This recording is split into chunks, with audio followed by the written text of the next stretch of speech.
Burns now with a cross. This is Vernon! Vernon scores! Grimsby Town is over! Utter delirium at Blundell Park! Charles Vernon!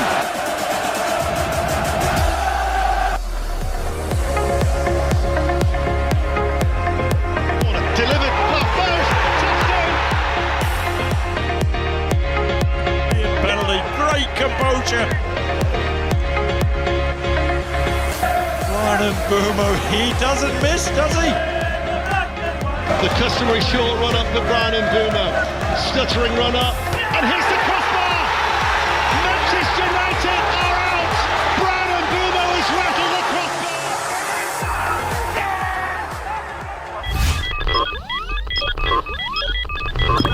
crossbar! This is TNT Sports' Adam Summerton, and you're listening to Three Fish on the Shirt.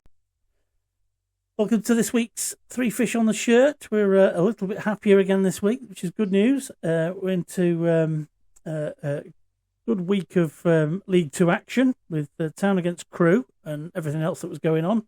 I've got with me, as always, Rossi and Steve. How you doing, chaps? Very well. Good. Excellent. First question for the day is, has anybody seen Bromley, Notts County, Swindon, Crewe, Oldham, Walsall, and to some extent Chesterfield and Salford? Pretty good week of results for us. But first of all, let's thank our sponsors, Winner Chicken Dinner, for sponsoring the pod this season. Been fabulous. Winner Chicken Dinner, a competitions company who you can find at www.winnerchickendinner.co.uk.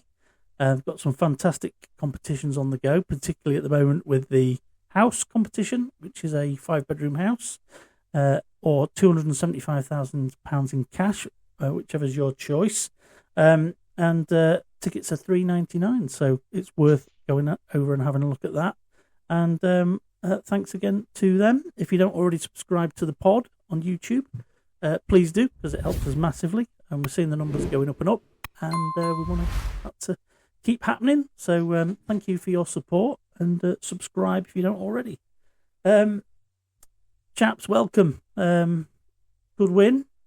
Rossi, you didn't get to the game, unfortunately, because of you're changing your allegiance from being a Raisin Mariner to being a Louth Mariner. How's it gone? Stressful. Yeah, we know. A bit like this season, in a way. We know. Once you get through it, it's like squeezing out the end of a tight pipe, and you. Once it's done, you'll be all right. But while you're in the middle of it, it's a pain in the ass. What about yourself, Steve? You all right? Yeah, good, mate. Yes, yeah. I know golf course this afternoon. That's excellent. Seemed nice and relaxed. I know you saw the game because you were sat next to me. But good result for the Mariners. More comprehensive than the result suggested. 3-2, massively flattered Crewe. Same team as Crawley. Any surprise with that, really? Did you expect there to be any changes? I didn't. No, not really. O'Dwyer, he was excellent in the last game, Crawley. So he had to keep his place. So the rest of the team picks itself. Apart from Burns. I thought Burns might not start, but he did. We did a little TikTok in the week saying who would you swap, and the predominant name was Burns and Amalazor. That's Amalazor, not Amazolor, as I said last week. What was your thoughts about that, Rossi? Was you expecting the same team? Did you expect O'Dwyer to keep his place? I think he deserved to. I think he had a really good game against Crawley. Did really well in midfield. Yeah. Said for week on week about the winger and centre mid transition, where he's gone from the wing to the centre mid now, which he does work better. I don't think he's a winger, and he's a nice little nippy player you can have in that midfield who can just put balls between the lines and have a bit of a shot now and again. But I think he's played really well the last couple of games he's played. And that's something we've seen from him in the season, isn't it? When he's come on, or when he's played, we've seen the little slotting little balls through, which we haven't necessarily always had. I thought he did well against Saturday, Steve. Did you think he deserved his place? Well, you said he deserved to start. Did you think he justified his selection? Oh, definitely. I thought all the midfield three were excellent on Saturday. Churi was good. Green was a green. and Edouard. They worked well. They rotated well, I thought, and yeah, it's probably the best performance I've seen in the midfield from Town. Good crowd And in. we've got likes. Sorry, We've got the likes of on the bench, haven't we? Walker to come on. Good crowding again, and you kind of Yeah. feared the worst after 25 seconds when Tesgel waltzed into the box, almost unchallenged to have a shot after 25 seconds. Got a great save out of Jacko. That's probably the first and only save he had to make in the afternoon, wasn't it? And but he just left us thinking as a crowd, didn't it? Oh shit, what's gonna happen here? I just thought it's typical Town opening that, always giving opposition a chance, and he delayed it a bit too long. I thought he should have hit it a bit earlier. He looked a bit hesitant because it was that early on, wasn't it? It was in the first. And he'd done quite a bit of damage to us earlier in the season at their place when he scored a trick. Yeah, thought, he should have scored. To be honest, yeah, should have scored again. Should have buried it, and his reaction afterwards reflected that. Yeah, and it probably didn't help his mood. Have you managed to see any of the game, Rossi? You seen any of the goals or highlights? I've seen the goals. Yeah. Other than that, that's what I've seen. So, we're wasting time.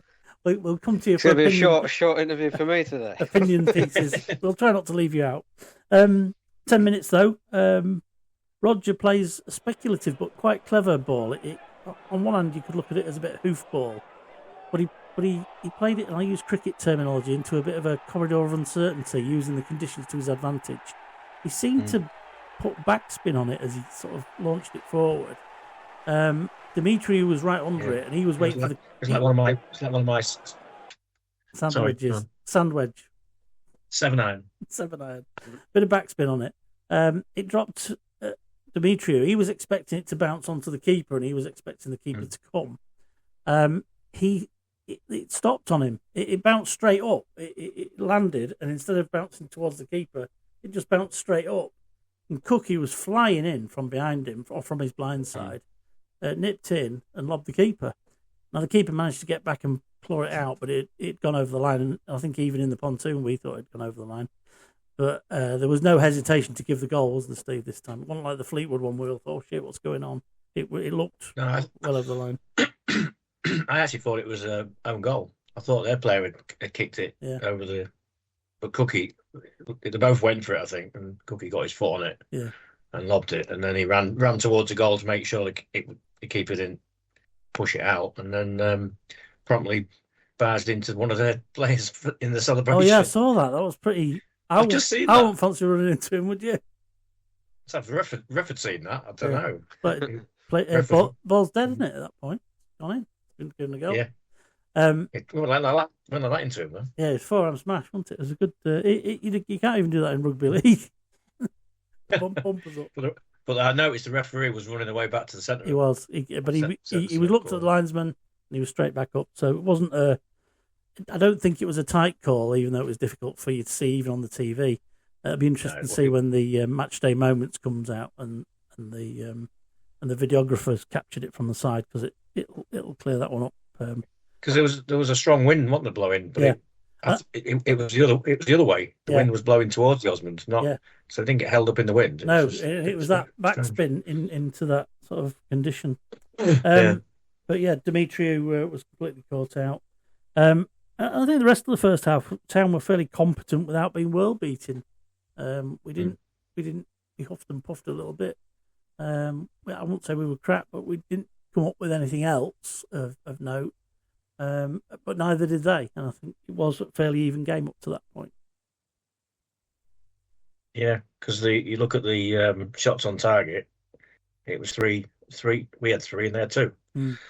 So there was not many saves from either keeper. Yeah, apart from Jack Smith in the first minute. And then you're looking at Town to not come out and do what they've done on occasions this season, and you're hoping for the better play to come in the second half, and then nothing happens. But we came out flying, to be fair, didn't we? We came out with purpose. I mean, Cook was a nuisance all afternoon, wasn't he? He was an absolute nightmare to play against compared to maybe the Harrogate game where he looked a frustrated character. And I think after the game he gave an interview about feeling like this game was a game for him to get back on track. because I think he Yeah. felt a bit out of it. Although he Yeah, did he all right. looked, He's all right at Crawley, other than he missed a sitter, but he made a Yeah. goal for Cabia and had a reasonable game at Crawley. no, he but- put himself about really well. But flying in to nick the ball off Dimitri to score the first.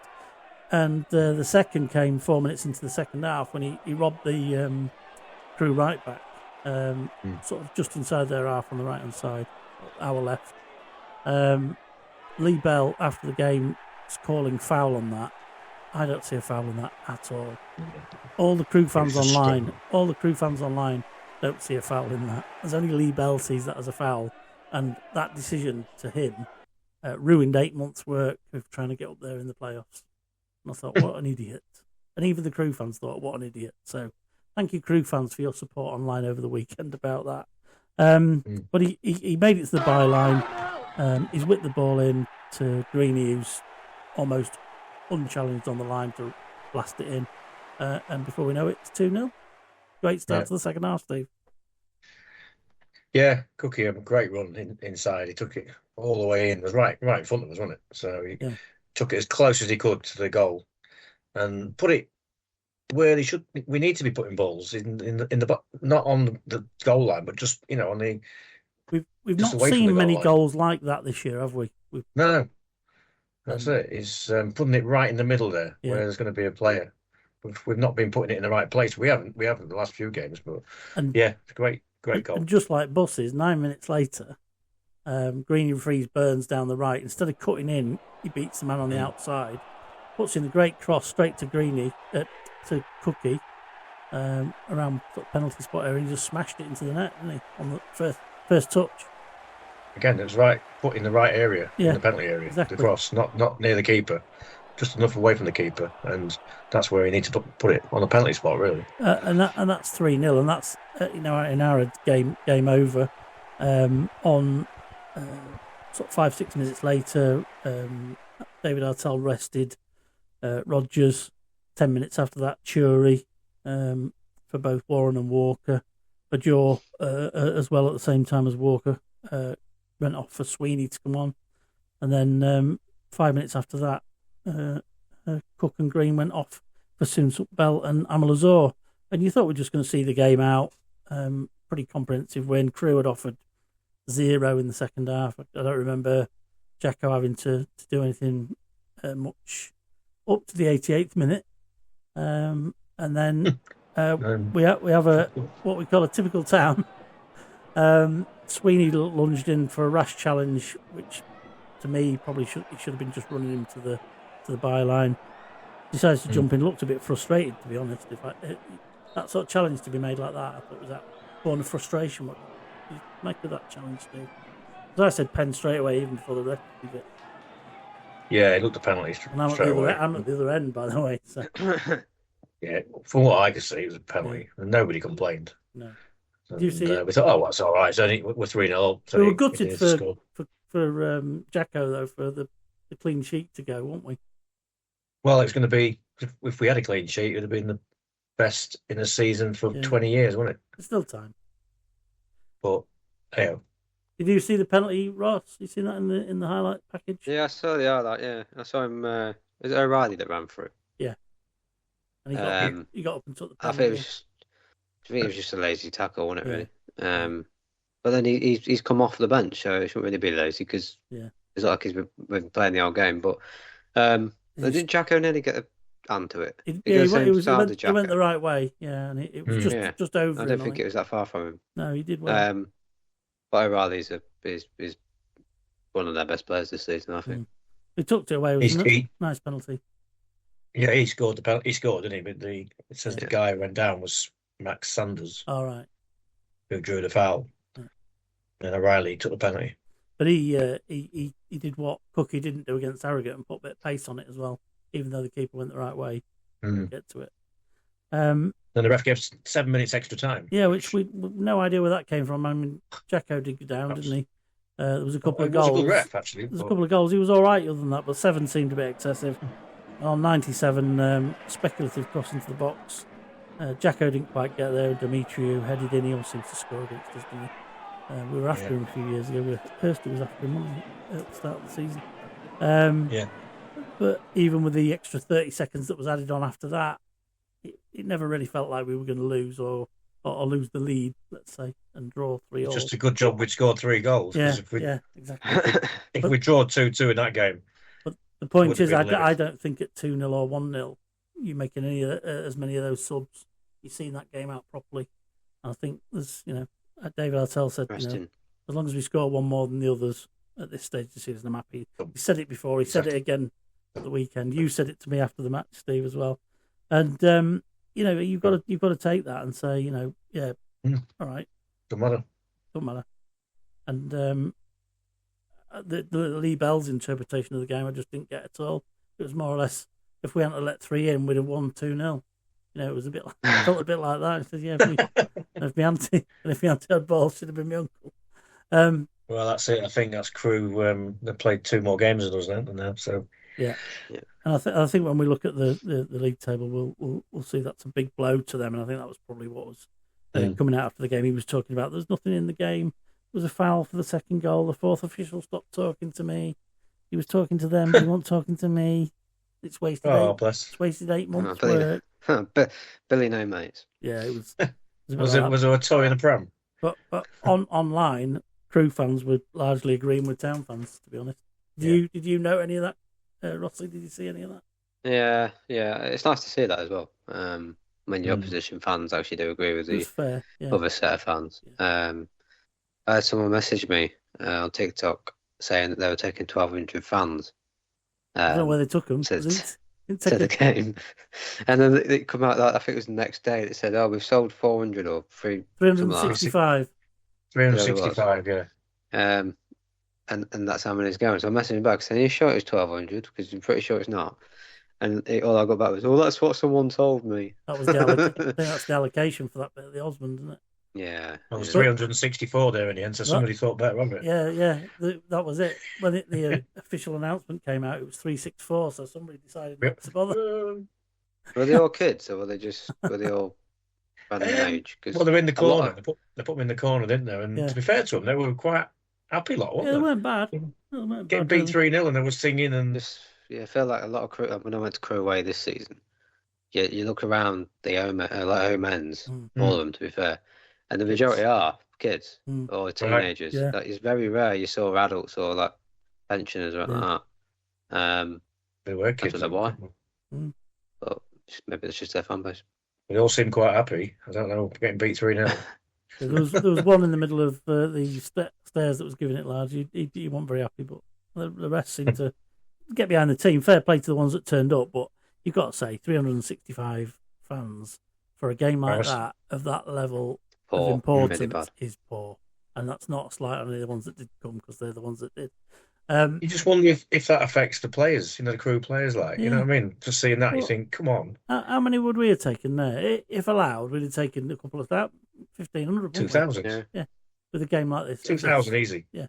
I think if Crewe filled that a big away by end and the Osmond big side, probably would have been a different outcome, different scoreline.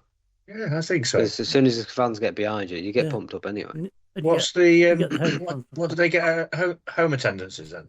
You know, because you can remember it was that game where they said it was like 23,000. They misdid it. Oh yeah, you can remember that. Yeah, they said it was a certain amount, and then they put like another 20,000 on top of it. I can't remember what their stadium capacity is now. Yeah.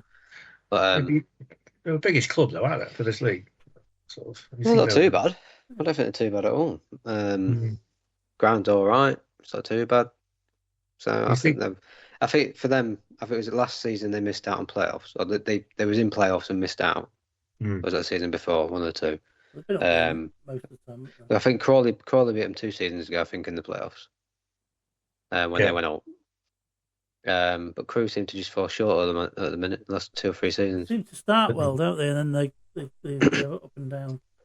They get Walsall-itis. Yeah. Yeah, they get 5,400 average last season.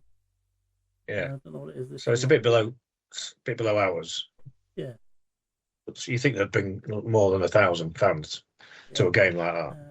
You thought so, wouldn't you? Average this year is 5,600. So it's a little bit lower than us. I think we're sort of about 6, aren't we? look at what we're getting on here. I thought there might have been because there was 8,000 at Harrogate game. There was 1,000 less yesterday. Saturday, just quite a chunk, isn't it? Yeah. Thought we might have had more there, 7.5 or something. Yeah. Just talking about, obviously we're talking about Grimsby anyway, but Grimsby have just posted out on Mariners TV. Zach, media Gilson. bloke. Zach Leader. That's it. Zach Leader. I can't remember his last name then. Yeah, Zach Leader is walking around the woods. I'm guessing it's is it Willesby Woods? Walking around the woods. We got a sign in. No. He's walking around the woods with David Artell in an exclusive interview saying about why he come to Grimsby. Apparently, he's said that he chose the football club because of the owners and the fans. Yeah, cool. Right. But he says they must watch. But yeah, I don't have Mariners TV, I don't think. You what, was he? I don't think I have Mariners TV. Yeah. I stopped subscribing to it. Yeah, I don't subscribe to it. Yeah, Town last season was 6,067. This season it's 6,463. So it's gone up by about 500 Yeah. on Nice. average. Yeah. It's gone up every season except last season for the last 5 years. Yeah. So National League it was 5-7, then it went 6-2, 6-3, then it went down to 6, and then it's now 6-4. It's mad, isn't it? We've said it before, but we used to get 4,000. But you look at some of them old games with Championships. championships, so you 4,300 there. That side was brilliant. Brilliant football. Yeah. And Gary Birtles was back on Saturday. And we got to meet him. We got to meet him, Eventually. Gaza. It's our Ex-England, Man United. football friend. Hmm. Yeah, so Kevin Drinkle last week, Gary Birtles this week. It was good to see him back, and he looked in good spirits. We've got his heritage number and what have you. And around the rest of the league too, as we alluded to at the start, lots of favours for us around the place, rubbing our hands after the game. What did you make of the other results, Rossi? You've seen them, so you've seen as much of them as we have. So, what do you make of the results? Oh, best opportunity, isn't it? It's what we needed, I think, just to try and scrape ourselves away from the other competition that's going for the playoffs. And like I said, the big match that we've got tomorrow night is more important now than ever. So yeah, I mean, Oldham. I didn't think Oldham would do what they did.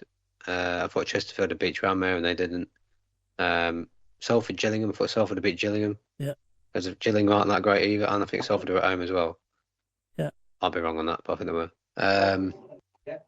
Cambridge battered Notts County.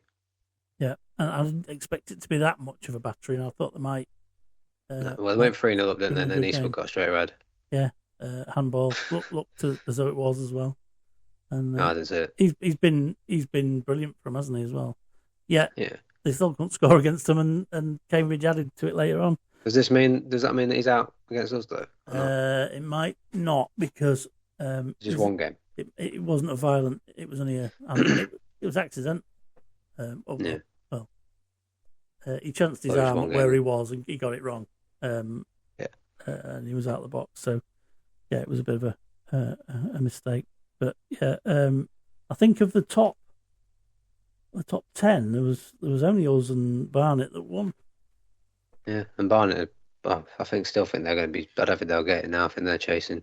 Yeah. Too much now. And we'll come to that in a minute. We've got the mini table to put up. But whiz through the results quick. We've got Friday night was a start of it all. Swindon lost 3-0 at Colchester. I wasn't expecting that either. I watched the game. Yeah, it was comprehensive, wasn't it? The Swindon looked poor. Yeah, really bad. But I think it's been coming. The last 2-3 games before Colchester, they were scraping by. Well, they're lucky at Cambridge, weren't they? Extremely lucky at Cambridge. Yeah, which is fine, yeah. But yeah, they got absolutely bad about Colchester, regardless of the red card. Yeah. They just don't look like they knew how to play football. Defending was woeful. Colchester players just walking through them at some points. And Mr. Holloway having a meltdown. He's sent off. Does that just deploy to get off the bench for the Grimsby game? It can't be, can it? I mean, straight red as well, wasn't it? Yeah. I'm guessing he was just gobbing off, but I don't think he'll miss our game, will he? I don't think he will. They've only got 3 games left. I think they've got quite a few. Yeah. They've only got Saturday Saturday left. They've only got the 3 games. Well, we might be all right. I'm hoping. I've really, unless he's done it just because he don't want to face us. But Well, I it has been floated online that might be the reason. But it remains to be seen. Moving on, Bristol Rovers 3, Crawley 1. Crawley struggling a bit. MK Dons 2, Bromley 1. So Bromley lost again. And MK Dons keeping pace with them.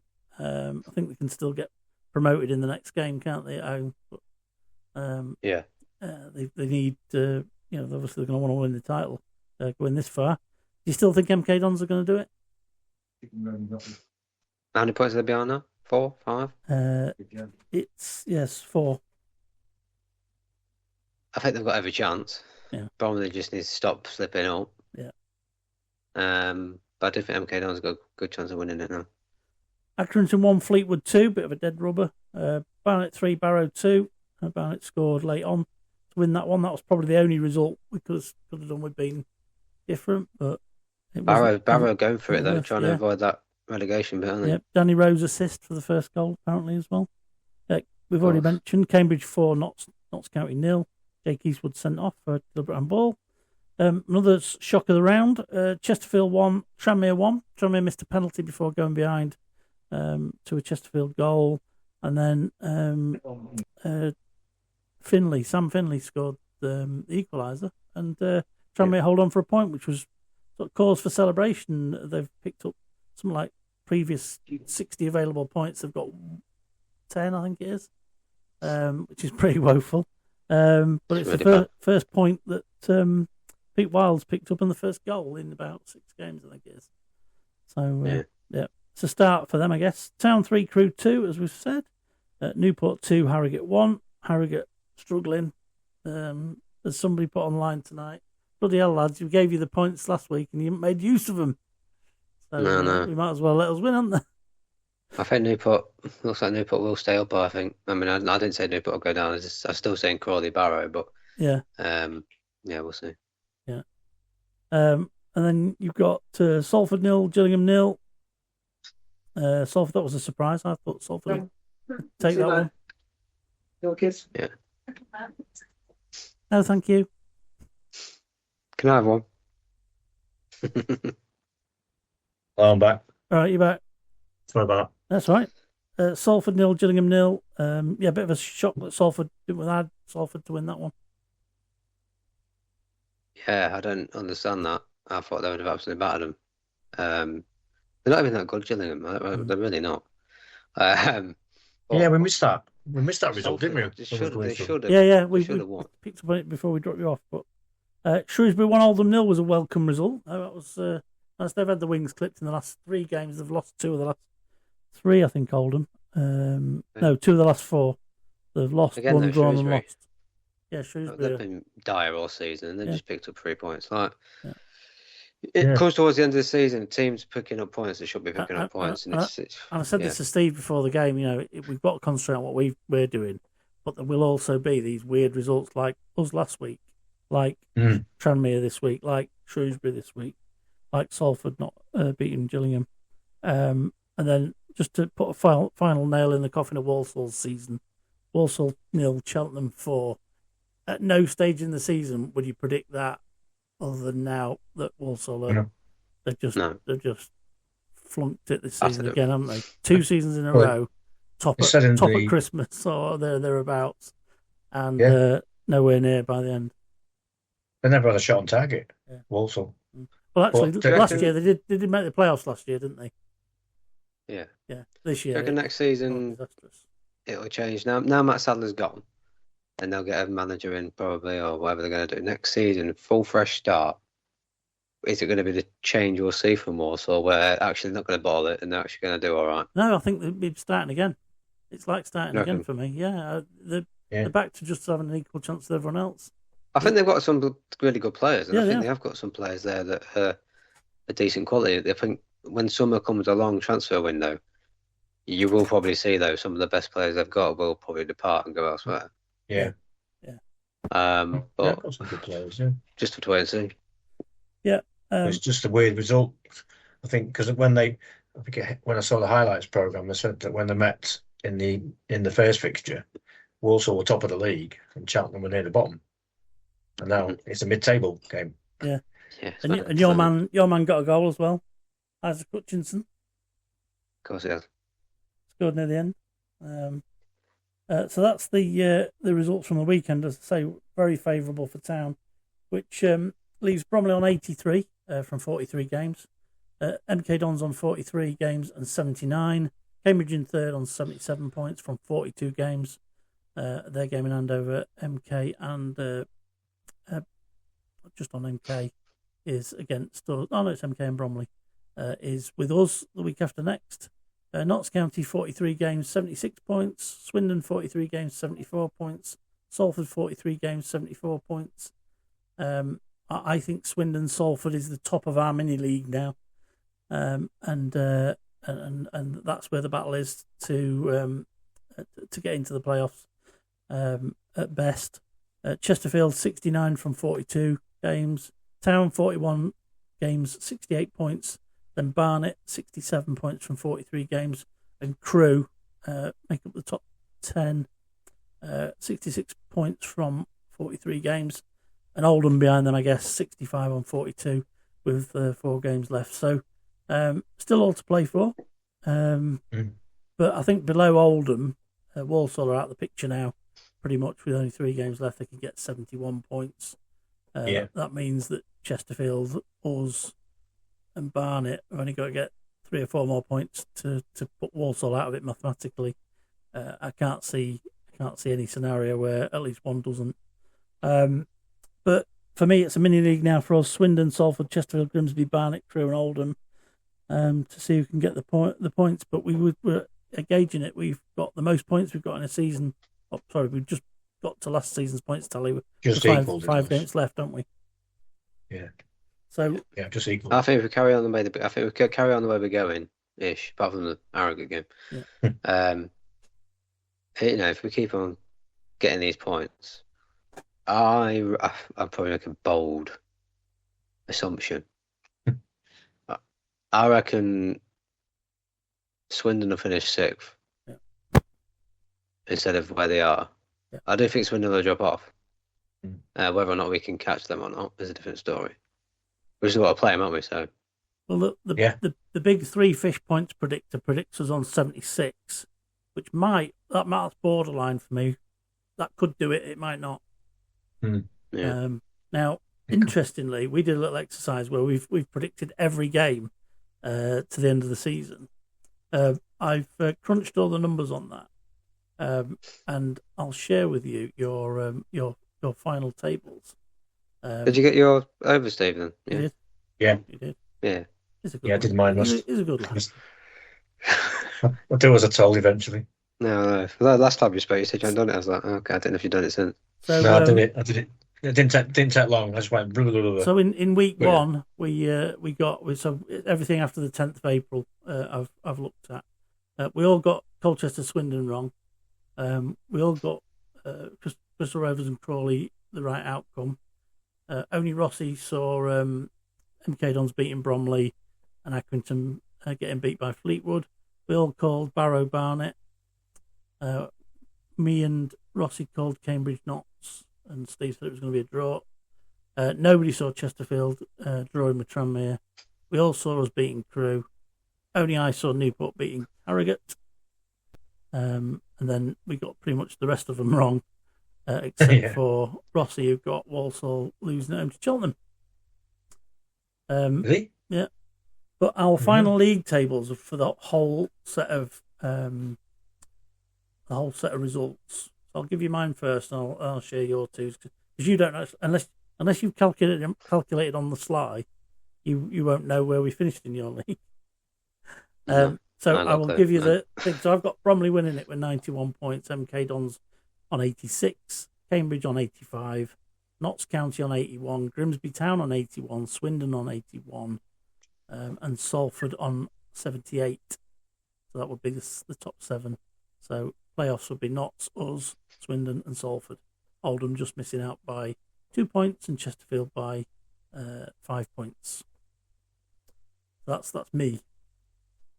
Bottom 2 is Barrow and Harrogate, which doesn't take much imagining, does it, really? But it could be quite easily the outcome. Rossi, you've got Bromley winning on 88 points, Cambridge second on 87, MK Dons on 86. Playoffs, Notts County on 85, Swindon on 81, Oldham on 80, and Salford on 80. Grimsby Town missing out by 4 points. Mr. Optimistic. We've made up 3 of them points already, have we? Yeah. Well, to be fair, I said we'd beat Crewe, so. You did, but you didn't say Swindon. You didn't have Swindon beating. No, I thought it was a draw. Losing by Colchester, did you? No. And then your bottom 2 is Tranmere and Barrow. I don't think it'll be that far off. No, I don't think any of the bottom. Apart from Harrogate, maybe, at the minute. Yeah, they're looking pretty doomed, aren't they? And then Steve's got Bromley winning the league on 91 points, Notts County 86, MK Dons 84. So Notts County fans will be delighted with Steve's predictions. Followed by Grimsby Town on 81, Swindon on 81, Cambridge on 80. So Steve's predicting a Cambridge collapse. And then Oldham on 80 as well. Salford missing out on goal difference in Steve's world. Cambridge lost a goal in there, haven't they? The main goal. Yeah. I don't know how long for it. Might only be a game though for a handball. Interestingly, if that were to happen, Salford losing on goal difference, can you imagine Carl Robinson going off after that one? Oh. Mind you, it won't be just by 1 goal. There's the Oldham goal difference will be 22-9, so it won't be. So what's the points for the 7th position then? 7 for all of us. For all of us. Oh, bear with. 7 points. 7th point is 80 with Steve. It's 80 with Rossi, and it's 3, 4, 5, 6, 7, 78 with me. Bloody hell. I mean, last year it was 70 points to get in the playoffs. So we've all predicted it's going to be 78 or so. And my supercomputer prediction of 76 points for us is based on broadly the same sort of points per game that we've been getting throughout the whole season. But of late, we've been getting better than that. We've been getting 2 points a game, which is another 10 points, which would give us, 78. So you can see where we could end up. But it is going to be tight because that's a big points tally this season for going up. It is. I was looking at I was thinking about the Chesterfield game, about if we draw it, then we're still behind them by a point, aren't we? But we've run them out of another game, haven't we? We've still got a game in hand on them. Yeah. So I think Tuesday night is a draw would be okay. We don't want to lose it. No. It's a missed opportunity, though. If we can win it, if there's any way we can win it, it'd be a great opportunity, wouldn't it? If we go there and win it, we go there and beat them, then that's a statement win again, saying we are better than you and we're going to be finishing in the playoffs. Interesting to look at the current form of that 5th to 11th bracket. Swindon have 1-1, drawn, 1 lost. Salford have 1 lost, 1-1, lost, drawn. Chesterfield have 1 lost, 1-1, 1 drawn. Grimsby have lost 1-1, lost 1-1. So we've won 4 of the last 5. Barnet have drawn 1-1, drawn 1-1. So they're on a reasonable run. Crewe have faded. They've lost 2 out of the last 3. 3 out of the last 6. Drawn 1-1, lost 1 lost. And Oldham have 1-1 lost, 1 drawn lost. So they've lost 2 of the last 4. So as form goes, nobody's guaranteed to take out even what are apparently on paper at the easier games. So, for example, Oldham at Shrewsbury at the weekend. So, it's tight. I don't think you can really call it either. We might do it, we might not. I think is well. If we're going to put pressure on Salford and Swindon, we'll need to win Tuesday to put us on 71 points, 3 points behind both of them, and with a game in hand still. That will pressure them. We've got as much. And we've got to play Swindon. I think we've got as much chance as anyone else. I think if we can take advantage of the fact that Swindon are on a bit of a downer, particularly away from home. We can do it. But there'll be other weird results happen, and I suspect some of our other predictions will go a bit awry. We need to keep David Artell on the touchline. Yes. Well, yeah. I think we play better when he's not in. When he's doing his not in little the dance. stands. When he's doing his little dance on the sideline. Because Holloway will be missing the game now, won't he? Yes. Touchline game. Whether we were talking about that, whether he'll. It was a deliberate ploy to avoid the touchline at the Grimsby game. Is that the game he'll miss, you mean? Well, we don't know how many games he's going to miss. So they've only got 3 games left. If he misses more than 1, he's going to miss our game. Anyway, by the by, while we're on predictions, let's look at the podcast predictor table, which took a bit of a turn at the weekend. Rossi went for the draw, however optimistically, and a draw to score, so he didn't get any points this weekend. Steve managed to get a point for the correct outcome at 2-0, even though we didn't get the right score. I was the same, 3-0. I was correct. I actually thought I had 2-0. I actually had 3-0, and that was right until the 88th minute, and that went.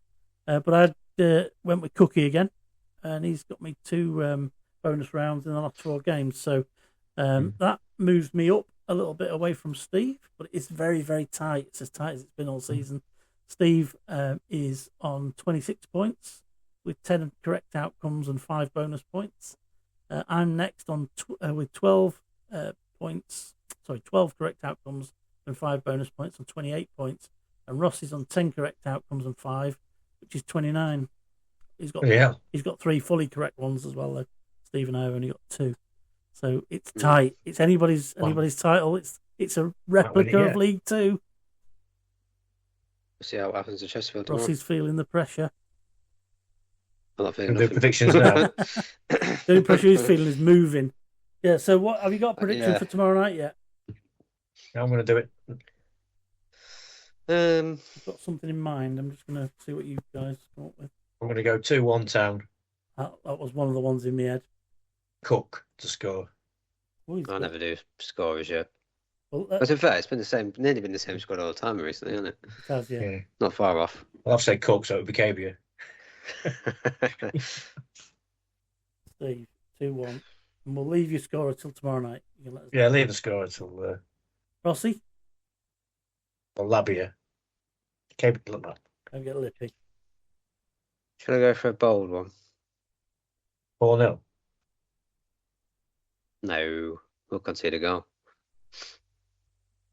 2-2 then, you're going to go for? No, I'm going to go 4-1. 2-0? Town. What? Yeah. Are you going tomorrow? You are, right? No. Oh, I was going, but obviously all this going on, it's fucking snowed on with all this shit going on, so... You got a ticket though, didn't you? No, that other bloke had the ticket. Right. I never got around to collecting and getting it because he couldn't find you guys either on that Saturday. So, oh yeah, him. He thought we were in the office, didn't he? Yeah, that was my fault. No worries. But yeah. So I'm going to go 2-0. So we've got 2-1 Steve, 4-1 Ross. I'll go 2-0. I've written down 2-1, but I meant 2-0. And I reckon Chesterfield to score first of all. Just we go 1-0 down and score 4 goals. Yeah. Just out of interest, in our predictions for the predictor table, I went 3-1 Town. Steve went 0-0. Rossi went 0-0. And Steve went 2-1. So ask you the question at separate times, and you're not consistent with your answers. I said the same one, didn't I? Did I say the same one? 2-1. You said 2-1. Yeah. This way I'll go 0-0. It'll go 0-0. That's my prediction. Well, that one's just to try and see what the table looked like with 3 different sets of predictions. So we've got a guest just lined up to well, now Rob Cavallini has written the next portion of his what do you call it? A set of 5 books. I can't say it. Oh, even know. I'm trying to work out the 5-part version of a trilogy. I'll have to look it up. I'm not that clever. But Rob's on part 2 of his book, and he's going to come on and tell us a little bit about that. So after this short interlude, we'll have Rob to come and talk to us about the latest of History of Grimsby Town. We'll be back shortly.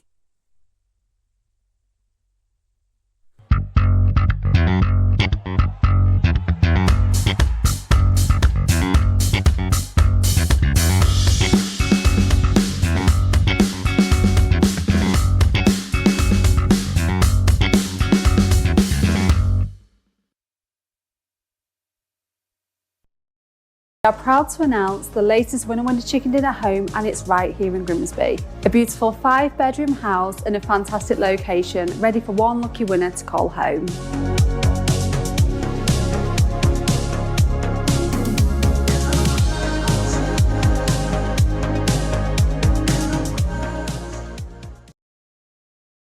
This is John Sander. You're listening to Three Fish on the Shirt. Welcome back after that short interlude. It's great to welcome back to the pod, Rob Cavallini. Hi, Rob. How are you doing?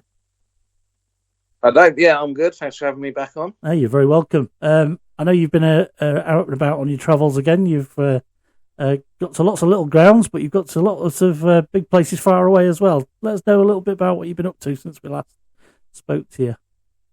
Oh, yeah, I must have done about 40 new grounds since we last spoke. So tell us about some of them. Yeah, the highlights probably going over to Brazil. They weren't that big. The stadiums were big. The games weren't that big. But we went to Sao Caetano, who were once Libertadores or Champions League finalists.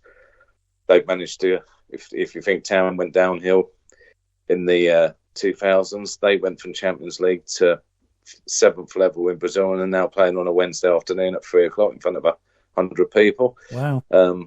My personal favourite was Portuguesa Santista. Right. A great little club in Santos.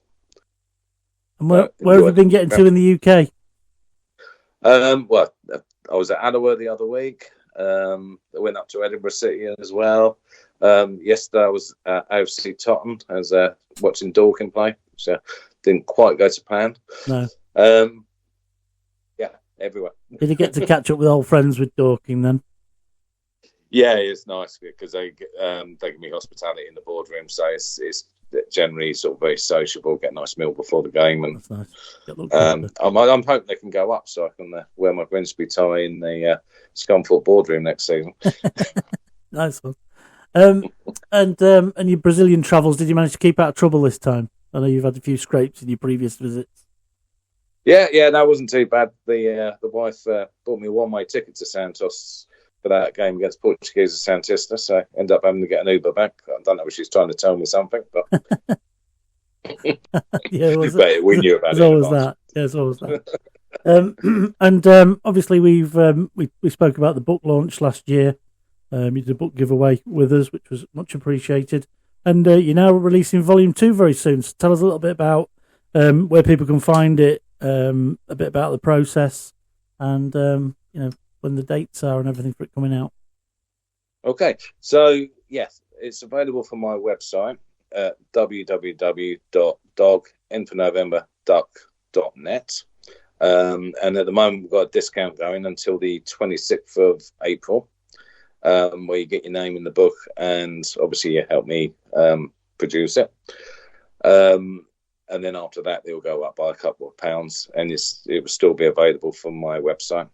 Also, if you miss Volume 1, there's I am doing a promotional catch-up offer to order both at the same time for a discount as well. Excellent. And I know people are keen to collect all 5, as it will be. And this is number 2. So what years are we covering in Volume 2, Rob? So Volume 2 is from 1910 to 1940, so it covers 30 years. Probably a very fascinating period in the club's history, because obviously you got the First World War. Starting with going out of the league, we won the Midland League in 1910-11. Then it covers the First World War, and we had 12 past and present players that died, which I'm not sure I've seen covered before. Maybe other people have looked into parts of it, but I think there's some quite interesting stories that are going to come out of that. Maybe it'd be a good opportunity to do a memorial at Blundell Park in November with everybody's name on it. Oh, cool. And then obviously we're going into the period where we rose through the leagues and effectively became the sort of in modern day terms, the Brighton/Brentford of the 1930s, because we were consistently a great side. Yeah, an unfashionable team at the top table, as it were. Yeah, but we deserve. I mean, it wasn't an accident. It was, the chairman Joseph Stokes, and then followed by Pierce. I mean, they knew what they were doing. They were shrewd operators, and it was fully deserved how we managed to do it. And we could have done a bit better with a bit of luck in certain seasons. Yeah, I know she got a credit in the production of the Heritage Channel video about the history from 1888 to 1878 to present day. Yeah. I went down there. I did a bit of filming, but they didn't use that part, which I think I was a bit rubbish on the day, to be fair. But but I think the start of it changed because the guy narrated through everything. Yeah. But I I supplied him with a lot of information for that. So yeah, we spoke to Christine afterwards, and we asked about your input and what have you, because you've built on a lot of what's already been there, and with your sort of modern methods of searching stuff out, and we've heard about that previously, by the way, but that seems to have enhanced that piece of work, which was great to hear. Yeah, I mean that's the thing. I mean, it's like everything that's been done before is great, but when you can really go into detail and you've got access to more sources, then you can bring the full picture out. And it's really what I try and do is make it interesting. It's not just a history book. It's, make it quirky, make it interesting. Yeah. I mean, one thing whoever buys the book will find out is that we tried to sign one of the best players in the world. Yeah, amazing. And it wasn't for the shortage of money. He just chose someone else. Yeah, which happened in the day. We've had our lucky streaks in periods more recent than that, with the likes of Birtles and Wymark. Who incidentally I met at the game yesterday. Gary Birtles. It was great to catch up with him very briefly yesterday at the match. He was a guest of honour. Yeah, great man. Can't forget that, the hat trick against Rex. Can we? So. No, it takes you back, and it's surprising how long ago that is now. But not in terms of what you're looking back at. So. Have you started on volume 3 yet? How's it coming along? Are we going? Is the next one a white spine? Because this one's a dark. What is it? Am I the right way around? We're doing the black and white stripes on people's bookshelves for people to get all 5. So we're working on that. We're 10 years into the research. Yeah.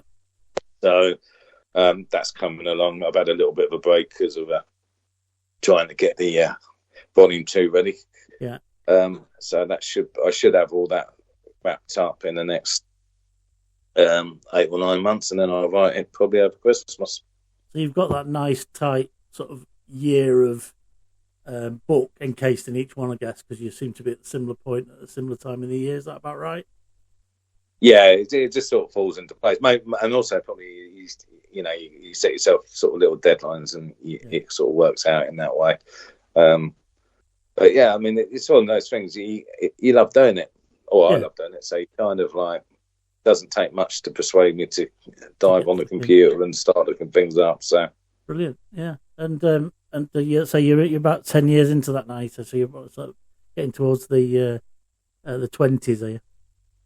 Yeah. I mean, it's I'm getting into the period where I can talk to my dad about things now. So that's cool. So I'm looking forward to bringing out the stories about Johnny Scott and the Be Children. So it should be a. Because your dad who got you into the Mariners, wasn't it? Because you were a lot closer to other clubs, weren't you? Yeah, he could have, well, I mean, thank God it's Grimsby and not Tottenham. What can you say? That's okay. Yeah, so, I mean, I was probably lucky enough to live through the glory years, so I'm not complaining. But yeah, he basically called me, and it's like gave me a part of our program, said they were really good. We got relegated twice, and then then we improved dramatically. Yeah, and it's a blessing we get from our parents. It's something my dad gave to me, and no doubt loads of other parents have given to their children. And sometimes we see it as a blessing, sometimes see it as a curse, but we can never change. What do you make of the Mariners this season then, Rob? I know with your travels and your work and what have you tend to follow the Mariners from a distance, but how are you managing to do that? Are you managing to do that okay? Yeah, I'm not doing too bad on it. I managed to get to 5 or 6 games this year. Seen some good performances. Obviously, what with Sky now is making it a lot easier. So I've enjoyed the games I've seen on TV. But for that little 9-game spell, I think we'd be going up automatically. Yeah, I think you're right. We were talking about it yesterday. Yeah, I mean, the form over the last just talked to my dad earlier about 22 games, I think, including cup games, we've lost 4. That's promotion form, isn't it, really? Yeah, absolutely, yeah. And even if you take the last sort of 8-9 games, at the the 6 wins from 9, I think, and 1 draw and 2 defeats is pretty good going. And if we can keep that going, certainly playoffs is a more than attainable goal at the end of the day. And obviously we've massive on Tuesday, isn't it? Yeah, when we get to this point in the pod, we'll have already spoken about the match yesterday against Crewe, but we put ourselves in a good position yesterday, and teams around us helped as well. So that was and that's what's going to happen, because everyone's going to beat each other, and if we're in as good a form as anyone in the whole division, so and there's always going to be shocks as well, isn't there? We lost to Harrogate. Chesterfield drew with Tranmere. All those things are going to keep happening now till the end of the season. Yeah, and then the fact that you got probably the top 10, 11 teams all fighting it out, they'll be trying to take points. You've got 5 or 6 in that little mini league down at the bottom. Yeah, they're all going to be desperate. So I think we're lucky we've got most teams that suit us. Yeah. Because we tend to do better against the better clubs, don't we? So I think you're right. Chesterfield is, if we can get in the players against Chesterfield on Tuesday, then it's something to push on from, isn't it? Yeah, I mean the tough even games. If we draw, we've got 4 games to try and overtake them. And the thing is, you look at the table, people are starting to run out of games as well now, aren't they? So teams have got 3 games left. We've got 5. It can. There's a lot more opportunity for us, and looking forward to that. So are you getting to any more games? We struggle to get to any more games now, I guess, will you? I probably am going to be struggling, to be honest with you, because of 2 being midweek, and then I've got to go to Dorking next Saturday as well. So it's kind of it's all caught up with me a little bit. Yeah, as it does. But so what's your prediction? Will we make it or not? What's your gut feel? I think we're going to make it. I think we'll probably finish. I think we've got potential to finish at least 5th in the table. Certainly not impossible, looking at some of the predictions we've been doing. Yeah, and I think if we can get that second leg at home, I know to be fair, I don't worry whether we're playing home or away, because we're fairly consistent, aren't we, across the board? Yeah, we're not. But I think in the playoffs it does count to play the second leg at home. Yeah, I probably agree with you there. But we'll see how it all falls out anyway. So in terms of the book, just remind us that the location you can get it from online. Just give us that back again. Let us know how much it is at the moment, and how much it's going to be after the discount period's finished. Just give us that again, and we'll encourage our people to have a look. At the moment, it's $17.99. After the 26th of April, it will go up to $19.99 plus postage, and it's available at www.duck.net. Excellent. And if you get it in the discount period, you get your name added to the contributors, or whatever you call it, subscribers list. That's it. I knew there was a word. I really appreciate anyone that helps me out and does it, because it's not. This isn't about money. It's just about giving the history back and covering the costs. It's just my little hobby. A bit like how we run the pod. We're not running it to make money, but we if we can cover our costs, all well and good.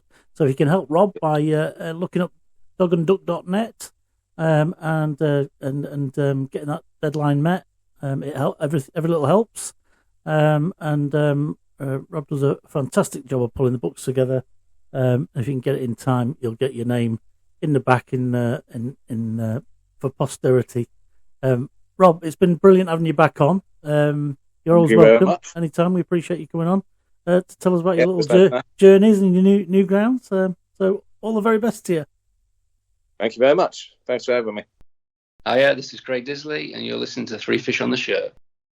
Excellent. So that was Rob about the book. He's well on with the third version as well. So that'll be this time next year. So if you want to get a copy of Rob's book and help the launch of it, grab it now because you get it a bit cheaper and you get your name in it.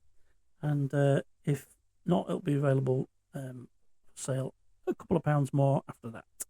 So it's a pentology. Pentology, is it? I was thinking, is it a quintology or something like that? But, pentology. Excellent. Thank you, Steve, for that. We've got some news to pick up on now around the place. Worth mentioning, we've got coming up next week an interview with Ben Chapman, formerly of this parish, who scunny lad, saw the light, came to Grimsby, made his football career, had a fairly short career with Town, but played in some big games, notably the Liverpool and Arsenal games in the 2002 season when we beat Liverpool at Anfield, got Arsenal in the next round, and he talks about his career coming from the schools, how he was spotted, how he made it over to Grimsby, how he found those games. An interesting incident around a reserve game where he was involved in a tackle that ended somebody's career, which has never been spoken about before. It was really interesting to hear about that. And then his life after professional football and what he's gone into after that. And he also shares his high five-side team with us. So we like to line them up. So Rossi's going to put them all together, and we'll have to do an AI playoff or something for them. See who the best team is out of them all. Other news around Town. Cookie's interview afterwards. Saturday said he was happy to be firing off again. I got the impression he was a bit down after the Harrogate game. You could see it in his face. He's a heart on sleeve player.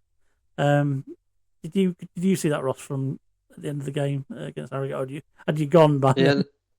No. I always stay till the very, very end until someone leaves. But no, I said on the previous pod that I think he's desperate for a goal and it'll boost his confidence. Mm. He got a goal against Crewe, and he was, by the sound of it, obviously they watched it. Two goals and made the other one. So yeah. Exactly. So he's been firing against Crewe. So yeah, really well played. By the way, that second goal, the assist he got for Green. If you actually watch Green, I think it's a quality run that he makes. Oh yeah, we said that at the time, didn't we, Steve? You watch him running, he's weaving because he's trying to pick out the right position to be in, to know where the ball's going to land. And you're talking, so I think that's really, really good from him. Split second eye of the needle stuff, because if he'd have got it wrong, he fired it across. He didn't tap it in for him. Yeah, no. He fired it across the goal for Greeny. I was trying to capture it on video, but the break was that quick down the side. I ended up taking loads of snapshots. But as luck would have it, my phone takes a mini video with each shot. So I have managed to capture the video of it, which was nice. So you would have seen it. Yeah, it was a good run back. You'll have seen it already. But yeah, it was a great finish. And again, back to the sort of goals we've not been scoring. So complete performance for you, Steve Cookie, at the weekend? Yeah, just the ending was a bit disappointing. Good job we won, that's all. Yeah, but for Cookie, I mean, not in terms of. Oh yeah, Cookie. Yeah, you could see he was. He missed a penalty against Harrogate, and then against what was the next game? Crawley. Missed a sitter against Crawley, but created Cabier's goal. Looking back at the.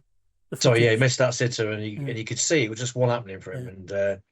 I think it was Martin Gritton in the commentary was sort of saying he feels for him because he's like a bit of confidence at the minute. But he'd made Cabier's goal. I didn't realise it was the pass he played through for Cabier's goal. I think it was a great ball to him. I mean, he had a bit. Yes, he had an assist there. Yeah, he had a bit to do still. The other thing I noticed was second half. He tried to do similar to what he did with Greeny. I know it was the other way round. Greeny got in that position, crossed it for him. But he hit the keeper, and he was doing his knot in the middle. He was absolutely going ape shit at Greeny for not getting it in the box because it would have been the tap in. He looked really good, Cookie. On he was up for it. You could see he was like really putting himself about, and he was getting some free kicks against him, which I didn't think they were free kicks. Yeah. He gets a lot of free kicks against him. I shared a bit of frustration about the way that goes, and I'm always talking about referees will let a siding tackle go that's horrendous, and you'll have two players running alongside each other. One falls over. Side beside, and I'm bored of hearing myself say it, but it frustrates me every week. The Crawley match day moments has come out in the last day or so, and there's one clip of Burns. He's running down the right hand side. He's running side by side with the defender. He's slightly in front of him. The other lad manages to get a foot in front of him. They're both sort of tussling arms, and there's nothing foul wise in it. And then the guy just lets go of his feet and drops to the floor, and the ref gives a free kick. And I'll put the footage on there. It's not about Burns, but it's just about there's no way Burns commits a foul, but the ref falls for it, and that's where I think it makes refereeing more difficult when players are doing that. But it's worth it, isn't it? Because that guy got out of a dodgy position by doing it. It could have been horrendous if he'd have if his gamble hadn't paid off. But disappointing when you see that. Other things around the club. Cabia, 50th game.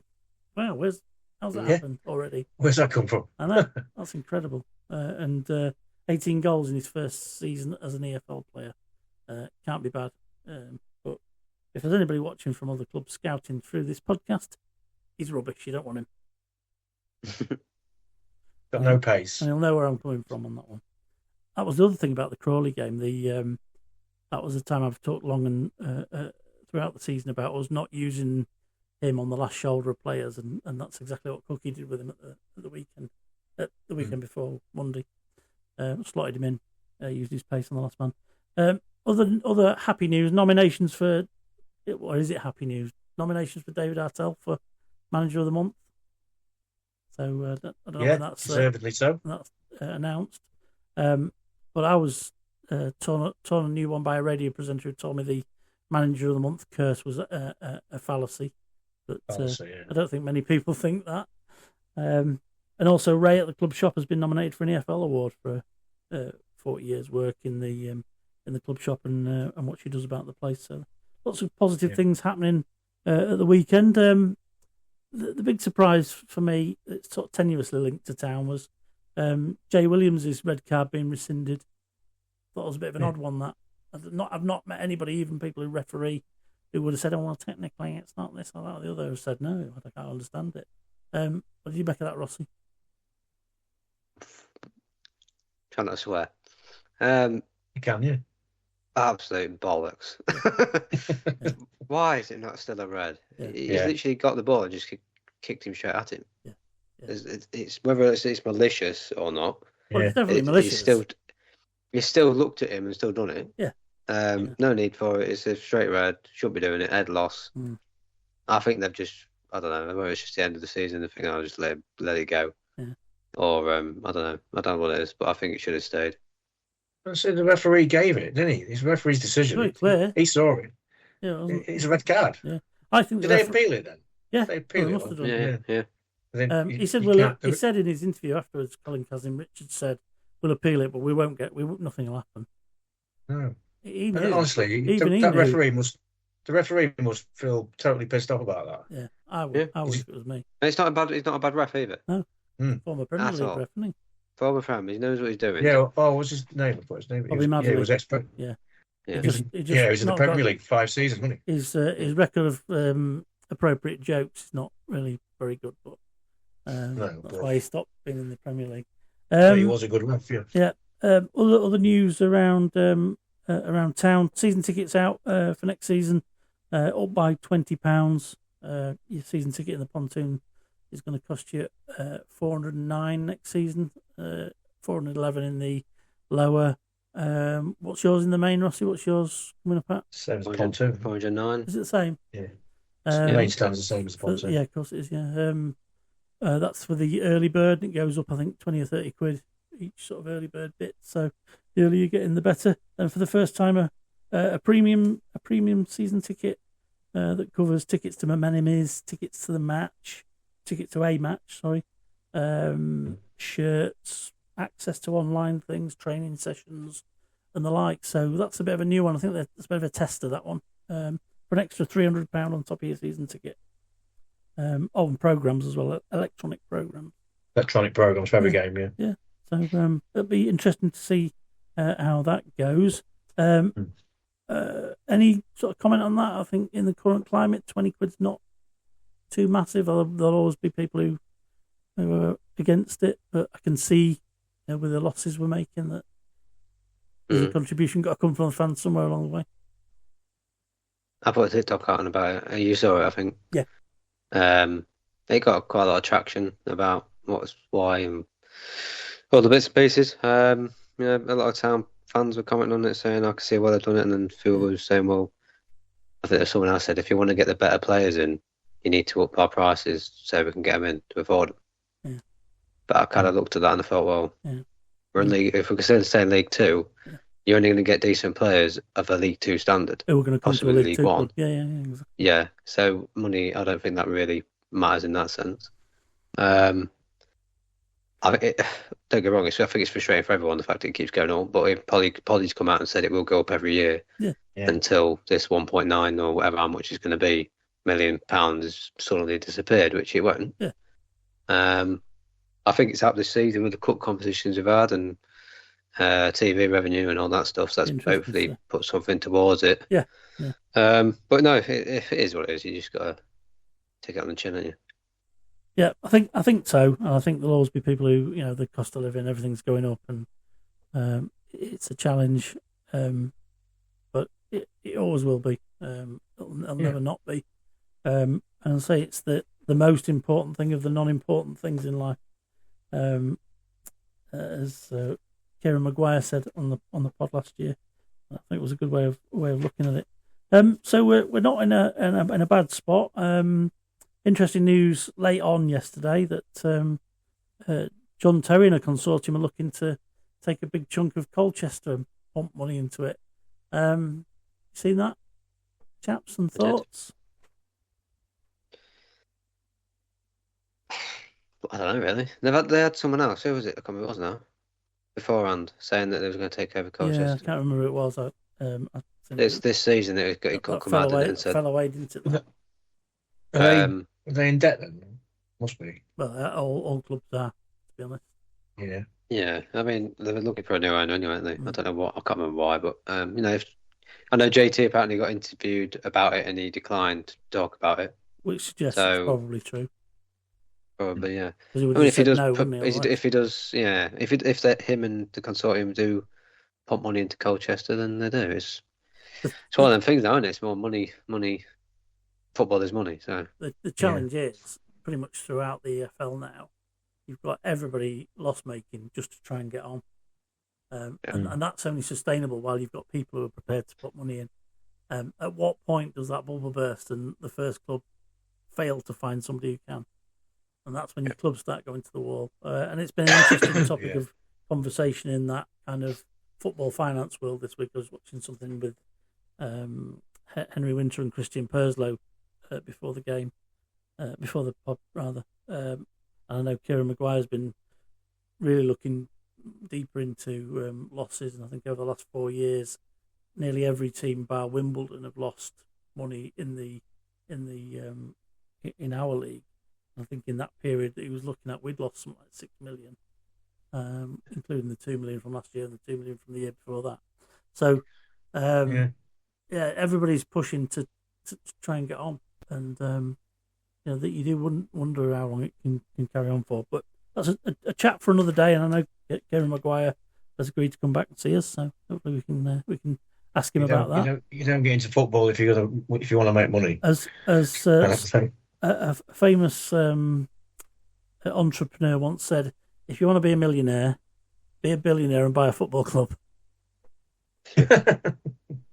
So, good. Like that. We'll take another short interlude, and after that we'll come back with another little session we're going to do on League Two players across the League Two this season. So, back very shortly. Excuse me. Right, welcome back. We're going to go through the League Two list now and talk about our the players that have stood out from each club for us and why, and probably exchange some views on each other's players. I'm going to attack the league in order of the table as it is at the minute. So Thank God for that. Is that the order? Is that the order you've That's how I done did it. I've got it in list of alphabetical order. Bromley. Yeah, that's Yeah. all right. Yeah, you done it. Yeah, that's what I've done. I can't go for that. Just I started doing it. You can't see it though. Why can't you see it? We don't want to see it. We don't want to see it. Don't give it away. I started doing it, and anyway, it took me longer than I thought. Overthinking it, Steve. I didn't overthink it. I to be honest, there's a couple of players I just had to guess because I didn't know much about them. But I've got nearly everybody. Bromley. Then we'll kick off with Bromley. Rossi, Mr. Go for me first. Mr. EFL knowledge. Let's have your Bromley candidate. I think Bromley have a lot of players, by the way, you can nominate. You can only pick one. I know. Honourable mentions. I think Mitch Pinnock could be in there for me. He was but on he's my not. list. He was on my list. Didn't make it. Yeah, very good player. Played really well. Cheek, obviously him. I haven't gone for him. I think he's got to go to Omar Shawumi, the centre back. 6 goals this season already for centre backs. Ridiculous anyway. Very, very, very physical centre back. I think he's one of the reasons why Bromley done so well with having a solid black line anyway for Bromley. Obviously, they got rid of the centre back to Lincoln in January, who was a help with Bromley. Obviously, lost him, but with Shawumi at the back, I mean, I think they'd be fine. Also, he's nominated for Player of the Season as well in League Two. So I think that's the reason why I've gone for him. But I think he's definitely centre back what most clubs will be looking at. Obviously, they should go up to League One now. Hopefully, he can stay there. If not, and if they do come back down, I do think a League One team will pick him up if they got relegated again. Yeah, 29-year-old. He's looked the part, hasn't he, this season? Started at Ipswich, but then sort of rattled around the lower leagues. He's been at Bromley and Sutton over the last 5-6 years. Definitely gets a good goal return for his troubles. Steve, who did you come up with from Bromley? I went with Michael Cheek. Michael Cheek. Yeah. Just because he's from where he's come from, non-league, all his career, and now he's knocking him in for fun at Bromley. I'm just thinking we could have done with him at Town, but I just think he's a really good. He's just where he's come from. Just looking at his teams now, all non-league. He's very reliable, isn't he? Oh yeah, he scores a lot. He scored 130 goals for Bromley in 289 games. Yeah, that's a proper goal scoring record. That. Yeah, absolutely. And he's played for England C. That's my choice. We managed to avoid him for the return fixture, didn't we, at Blundell Park? But he was out injured when he's still out, I think. I've seen him obviously in the bits of and bobs of Bromley games that I've seen, but for pretty much the reasons that Rossi said, I've gone for Suomi as well, because seeing him in the flesh, although they were quite a rough physical side, I thought he was strong and physical rather than rough and physical, to be fair. And I thought he kind of strolled through the game, and it was head and shoulders for me. Didn't take much working out. I sort of battered about between him and Pinnock, but ultimately, if you said you could have one of them to bring to Grimsby, it would be him rather than Pinnock. Yeah. So, heated agreements on two fronts. Steve put in an alternative view of Michael Cheek, but we can see that, see the reason that is. So, from that one, let's move on to MK Dons. Steve, who you gone for MK Dons? Well, I've gone for Nemani. Nemani? I can't think. I know he hasn't been. I just think he's a really good player. Nemani, is it? I don't know. It's Neman. Nemain, you name it. Yeah. We know what you mean. We know you're on about. Nemane. I know he's been. I think he's been a sub a few times, but I just think he's a really, really good player. We've seen him before, haven't we? Should be playing high level, I think. Oh no, I get me teams mixed up here. Was it Notts County we've seen him at previous? Notts County, yeah. Yeah, he's the one that absolutely skinned. What's the name? Didn't he? Yeah, Glennon. Yeah, Glennon ended Glennon's town career pretty much, didn't it? Pretty much, yeah. Yeah. Rossi, who have you gone for? I've done all these, by the way, just before this Saturday. So if there's any stats that are wrong, by the way, don't shoot me. We're not going to go digging, I don't think. I've gone for old but gold for MK Dons. I've gone for Callum Patterson. Oh, can't stand him. Can't stand He's him. He's a shithouse, but it's 14 goals and 8 assists this season. He's not exactly done shit, has he? No. Don't like the bloke. And he's also played at the back for MK this season. He played centre back one game. Yeah. For a striker, centre back, He was absolute dog shit at our place when he played. Yeah. He couldn't jump in the second half. They had to take him off, didn't they? Yeah. I thought about going for Collins for the best actor. Yeah, category. true. Best fake gunshot wound. 100%. But no, Patterson's done it all. You know, he's been at a high level. Mrs. Patterson. He's got a ton of experience, and I think he's brought that with MK. It should get them promoted. But we'll see with him. But yeah, really good signing for them. I went with somebody who's got a bit of a bad injury record this season, but just as a player, I like him. Came back at the weekend with a goal and 3 shots on target, and that's Mendes Lang. I just think he's way up there for playing in League Two, and it's kind of an indication of where they are at player wise and spend wise, isn't it? Sorry, Steve, go on. They should have good players. They've got shitloads of money, haven't they? So. Exactly that, and it kind of indicates that. But I do think he probably could have had a better season had he been playing more. But now he's back. I thought, I'll plump for him. I can't stand Patterson. I'm not going to. I'm not going to go for anybody I can't stand. Well, you're not going to know, and that's what we said. It's our own choice. So I've got some blanks there. There might be some controversial. Cambridge, Rossi. I know Steve's got because I've seen his piece of paper like Podge did. I don't know. I was looking at Eastwood, and I thought because of the seasons he's had, he should go for him. I haven't gone for him. Right. I've gone for Ben Knight. Right. Don't know if seen him play much. Recently, it's come to light sort of fairly recently. You put him in play really well. Centre attacking mid for him. Obviously up to before last Saturday. This is his first season as well for Cambridge. He signed from Murcia in Spain, and he's come to Cambridge this season. He's got 9 goals and 3 assists so far. I think it's just really nice. It's just really nice to watch. I watched him against watched a few Cambridge games other than ours, whether it's midweek or just at the weekend when we haven't been playing.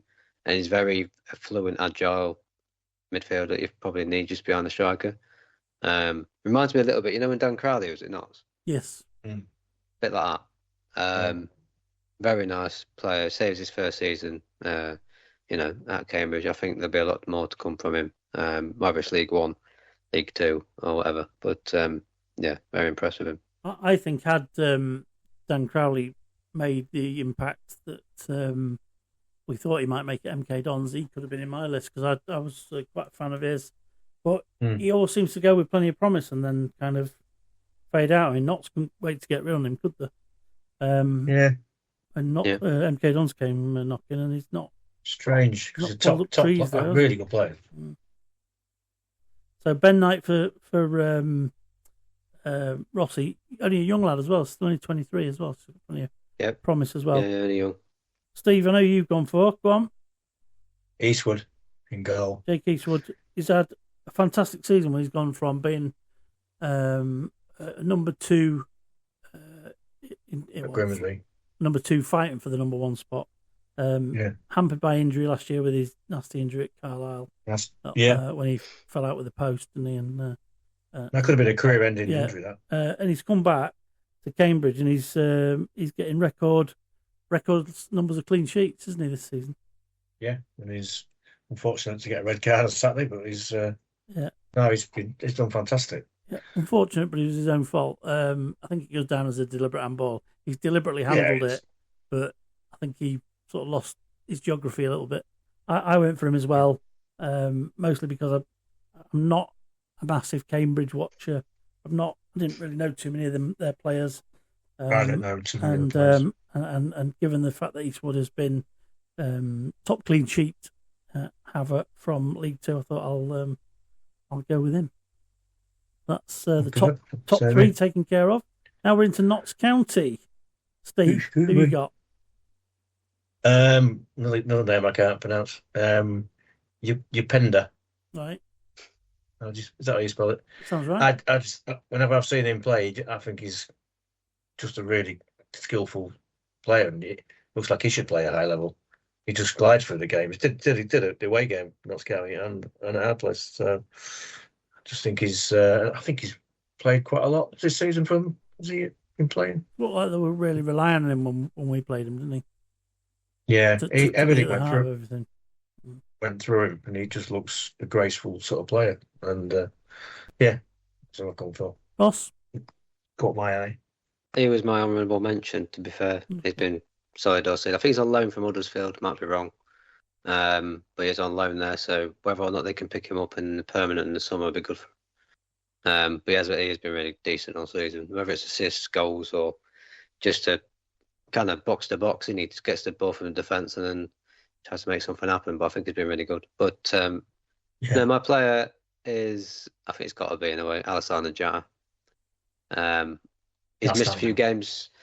No, he's one of them, isn't he? I mean, he's a good striker. You can't knock him. He is a strong, quick striker. He's missed a few games this season through injury or suspension. I think he's played 29 games and scoring 15 goals, even though he's missed a few games. Obviously, Dennis alongside him usually scores goals as well, or is on the bench. But no, I think Chatta's he's come in since a season ago. From playing football. I think in Gambia, might be wrong, or abroad, but he obviously is Gambian, and I think he's changed that Notts County attack. I also went for Jatta, Alexander Jatta. As you say, he's been a Gambian footballer and come through from Banjul and that's somewhere in Scandinavia before heading to Notts. But he's a 1-in-2 striker. He's strong, and anybody scoring 1 goal in 2 games at striker level is up there. Honourable mention to Jody Jones. I don't think he's done quite as much this season as he has, but I've always liked him as a player who's tricky, entertaining more than anything. So honourable mention for him, but I'm with Rossi on this one, and I've got Jatta. So that's Notts. Swindon Town. I'll kick off with this one. I think Drinan for his late goals. It's just Drinan for his late goals. I don't think you could argue with. You can if you want. Argue with the number of late goals he scored. We'd all like them, wouldn't we? And we've cursed him a few times this season. So I think that's him for me. The number of goals he scored. I've got him. Drinan. Yeah. Drinan. Tomato. He just seems to score a lot of important goals, doesn't he? Yeah. Late goals. Right at times you've said, oh, Drinan, Jesus Christ, he scored another goal. Drinan, tomato. Rossi. Yeah, good player. 3 out of 3. Aaron Drinan. Speaks for himself. He's top scorer in the league this season. 21 goals, unless they scored any more since then. He didn't score Friday. Funny fact, by the way, I did see. Obviously, he's not. This isn't first season at Swindon. Last season, we had 8 games left at this point, or a bit ago. Yeah. He'd only scored three goals last season. Really? At this point. Bloody hell. So much changed with him then. But he played 8 games less. Which isn't great. Now the only thing I can think of is, and annoyingly, I'm going to say this, as Holloway got into his ear and changed the way he's playing and actually made him a better player. Although his international level at Irish under-21s. Started at Waterford, where Podge is at now.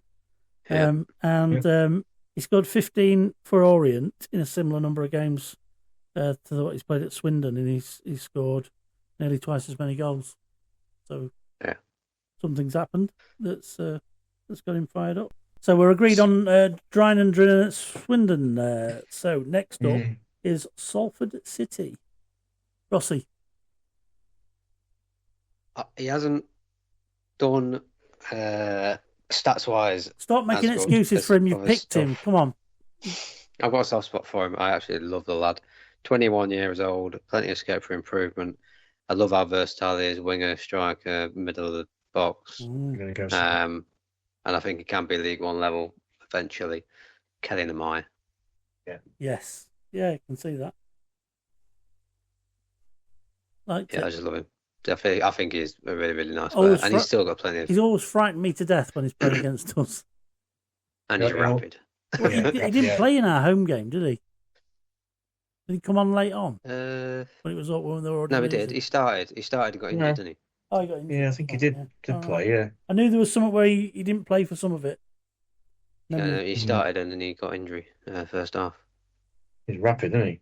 Yeah, and he's really rapid. He's tricky as well. And he's a really good player. And one of the things I like about that sort of player, and that's why Jody Jones was on my list, even though he say he hadn't had the greatest of seasons, he's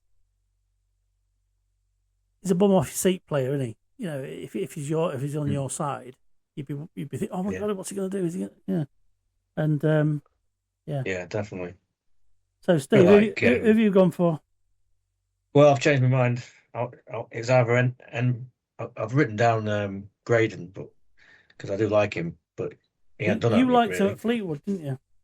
Oh yeah, I thought he was a really good player when he played us, but he's gone there and he hasn't really he's done much really. So I'm going for Enmai as well because I really like him. Yeah. So I'm changing my mind. Am I allowed to do that? Sure. Yeah, got rid of Graydon. But I do like that Graydon. I'd have him at Town. I'm going to go for somebody a little bit different just because it's somebody who caught my eye in the games around the Town game. So, and I'd not picked up on him before. And that was José Longello. He had a cracking effort. I think it might have been the one that led to the goal. Was it? He had a long effort and the keeper saved it, and but it then bounced to where Jacko couldn't see it, and Stockton, who always seems to score against us when they score. But I was impressed with him, and he did some spectacular stuff in the first half that didn't quite come off. But he was a threat to us. I'd not heard of him before, and then in the few games after that, he was really of note. And he's played up at West Ham and Newcastle in his junior career.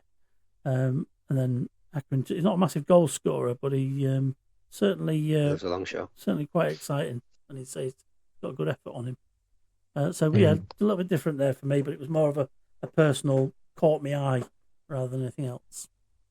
That's Salford then. Chesterfield. Wow. Steve. Ate them all. So he's gone for a meh. I'll find a sound clip for it that goes bruh. Mandeville was on my list, not. If we were doing Wanker of the Week, that might be up for that one. Rossi's looking worried now. You haven't picked him, Rossi, have you? Oh, look, eyebrow gone up there. I've gone for Dobra, is it? Dobra? Armando Dobra. Armando, I think he's a really good player. He's can be a bit feisty, can he? And a bit of a sort of, I don't know, play act a bit, but I just think he's a quality player. And he just stands out for me when I see him play. But I'll have him at Town. That's why I'm looking at players. I think, I'll have him at Town. I don't think he's done a lot, Since Chesterfield got promoted, I don't think really League Two he's not done much. Or I think National League. He's only got 5 goals. Might be his level. To actually shine might be his level. Came with the because these two, I don't think he's done that. reputation, didn't he? And thinking that, has he played against us in both the last 2 seasons games, or was it only I can't remember. I seem to remember he'd not long been with them the season before last, and he caught the eye. I've gone for somebody else, but Rossi.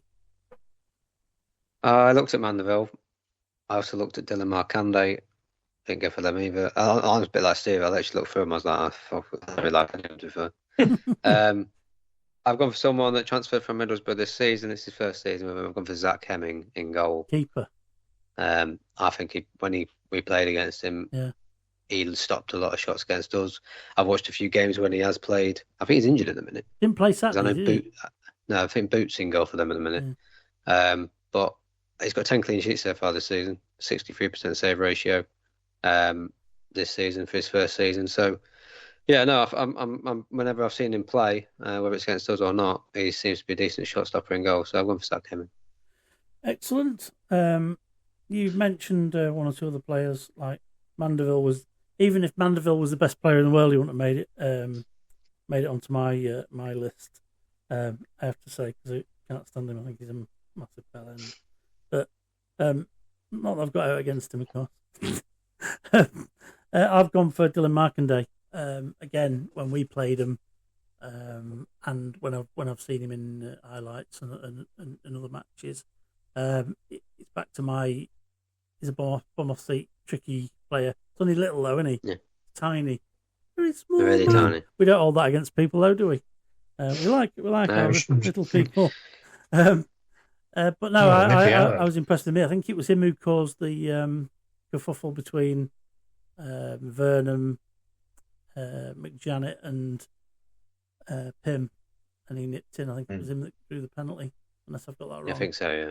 But either way, he was certainly I was close to going for him. One of them sort of players that I like with his tricky bits. So that's Chesterfield. So we've got Markande, Hemming, and Steve Whitford Dobra. So we've got 3 there that are certainly notable players that we've all heard of. Next up is Grimsby Town. Rossi? I don't know what I really didn't.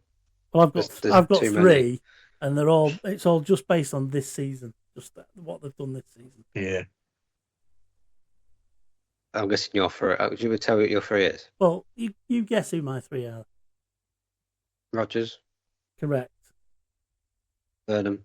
Correct. Green. Correct. Ding ding ding ding. I ain't gone for any of them jackpot. I ain't got for any. There's other players that are certainly worthy of it. They're just my ones. Go on. Gone for James Cabia. Yeah. He's worthy of it, I think definitely. he's just, like I say, he's come from two divisions lower, 18 goals in all competitions this season. He's making EFL football look like work at the minute. You can't really snub him from the numbers he's done. I did. And yeah, there is no wonder that I love the guy as well. I think he's played a lot better since he's gone on the wing as well. Yeah. Since been from striker to winger. There's no wonder that League One and Championship teams look at it. Yeah, no, I don't disagree with that. And as I say, I think there are other players as well. I just think for Rodgers, for the pelters he was getting at the start of the season, Greeny yet again seems to have improved again on last year. Do you agree with that? Would you agree with that? Yeah. We thought his improvement was good last year. This year, he's got 13 goals now. Yeah. Unbelievable. Absolutely fantastic season, Greeny. And he's just all action. We've got him doing what he does best. So for me, I just think for the in-out consistency the whole season, I'd go Rodgers. But I could see a case for Cabia, McJanet even. I mean, McJanet is that good. He had a couple of bad games around that Chesterfield game that we've spoke about, and it was really noticeable because guess what? The rest of the time he's just like a little Rolls Royce cruising around, doing his bit, and not being noticed, which is for a centre half is generally a pretty good thing. But Rodgers, I just think for the improvement again on top of what he's already done, but I certainly won't disagree with the case for Cabia at all, because I think, as you say, Ross, he's come from 2 layers down and he's smashed it. I mean, he's had spells. He's come from adversity as well, where he's had a spell without scoring, and people saying, "Oh, is he really good enough?"